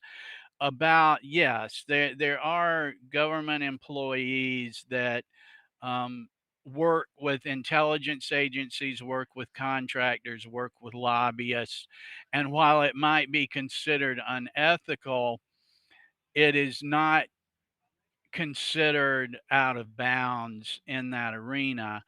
And it's frankly stunning that the UFO community is not more interested, but I think that is a reflection of people don't care what Brian Bender did if he Right. says what they want to hear. Right. Tell 'em, and as has been aptly pointed out, the public UFO community, the vocal part of it, has never cared about truth and accuracy. They Yeah. only care about being listened to and validated. Right. And so that can just become collateral damage and easily manipulatable by people that are willing to use it that way. Yeah, it's you absolutely nailed it. It's so true, and I'm looking forward to see what your research uncovers in this sort of what I think we both can agree is a positioning for hands out of government dollars. And in 10 years, when Congress gets its shit together, they're gonna look at this and go, what the hell is going on? How did this balloon to a $500 million budget, which is wouldn't shock me where this is going to end up. It's going to be absurd. If people thought 22 million was egregious, which is nothing, I think just wait till the 2024, 2025, 2026 NDAA and see what kind of dollars, like you said, Arrow starts getting. And I think what's going to happen personally is publicly and from a congressional perspective, they're not going to be happy with the answers they get from the Department of Defense and Arrow. And then that's when they're going to go to people like Ryan Graves and Avi Loeb and Brian Bender and all of these schmoes with their get rich get rich quick schemes are going to be there lining up, just waiting for that government handout. What do you say, I can empathize with let's that point of view. let's put a camera system together, and we could also then petition our government to look at that part of the sky, because hey, we're qualified, right? I mean, why not? Everybody else seems to be qualified to do it. As much as anybody else, yeah. Right? Mr. Jack Brewer, this was a lot of fun. This was a lot of fun. It was really, really insightful. Again, I could pick your brain for hours. If there's one question you want me to ask Fugel, what if he still comes on this show? We'll see if after this episode he still comes. But if there's I one question you could get answered, what would it be? I appreciate that. I really do. And my honest sentiment is there is nothing he can say that is relevant. Yeah, He can show. yeah, There's nothing he can explain that yeah. would matter. Right. Nothing. Nothing. Yeah, I'm kind of with you on that. I'm kind of with you on that, and I think this new season shows that. But Mr. Brewer, I can't thank you enough. I'm going to be bothering you a lot more to come and visit the show if I continue to push on. I mean, this conversation gave me I a lot I've of hope. I've really enjoyed the conversation. I really empathize with the journey of you and the people that started Celebrity Review with you. Um, I'm sorry about the volatility of it and the turmoil, and I empathize with that. And thank you so much for having me. Absolutely. I'm just glad that we got this mic thing sorted out. That was all on me. So, yeah, if you're watching on repeat, I apologize. That's my fault. Mr. Jack Brewer, thank you so much, sir. We'll see you soon. Thank you. All right, ciao. Guys, that was Jack Brewer, the amazing Jack Brewer. He, yeah, I mean, what more can you say? That was an amazing conversation, and just a conversation that where else are you gonna get that? Where else are you gonna get that kind of objectivity on this topic? And I think that's where this is important, and I enjoy conversations like that. I think they're a lot more interesting than just kind of patting each other on the back and going, yeah, this is real. Oh my gosh, what about this? What if this was real? What if that was real? It's just like, well, let's talk about what is real. Let's talk about what the facts are. I think that's a lot more interesting and a lot more productive. What do you guys think? I'm sure we'll be doing a show here soon where we go over all the news. I mean, we've already gone over 2 hours today, and I'm going to go enjoy the rest of my weekend here. But before I get out of here, of course, I want to remind you guys to like, share, subscribe to the show. If you haven't already, of course, there are links below if you want to help us financially. We appreciate the donation that we got today. And I want to say hello to Dana Shadell, who's a member of the channel. B. Baker, Agent Smith, thanks for all the help. Simon Flies in the house. Puxley, Timothy Brigham says, great show. Thank you very much. Swink McLeod, thank you for being here. Zemog, thank you for being here. Skilly, thank you for being here. Let's see here. I want to give out as many shout outs as I can. Erica Lukes, thank you for being here, my lady. Yeah, what a journey that both her and I have been on. I mean, she's got an even more interesting, even more horrifying journey than I could ever imagine to go through. But yeah, I just start paying attention to these people and expand where you get your research, where you do your research. And by the way, I've included the link to the nonprofit organization Expanding Frontiers Research, which is run by Erica and by Jack Brewer, and the link is in the description down below. So go check them out. Go subscribe to Erica's channel because they have conversations like this all the time, and they could use all the support in the world. And I'm here to give them as much support as I can because they're doing really great work. They're doing amazing research. They're getting to the facts of these things. And I know Erica for sure has a really healthy respect for the history, not only from the experts, but the history of the experiencers. She really, really does respect that a lot more than me. You know, I mean, I've got less respect for experience, and I wouldn't call it respect, but just patience. My patience is pretty much gone on that aspect of it, but I think for good reason. I think there have been very good reasons for why that patience has run dry, but Erica still has that patience. Erica still has that gentle touch. So hats off to you, my lady. I truly appreciate everything that you've done and that you've been through, and you know the things that we've been through. It's been a lot. All right, you guys, enjoy the rest of your weekend. I love you all. Tune in on the 1st. Hopefully, we will have both Brandon Fugel and Rather Be Squidding. And yeah, we'll see you soon. Peace, guys. Where's my there it is.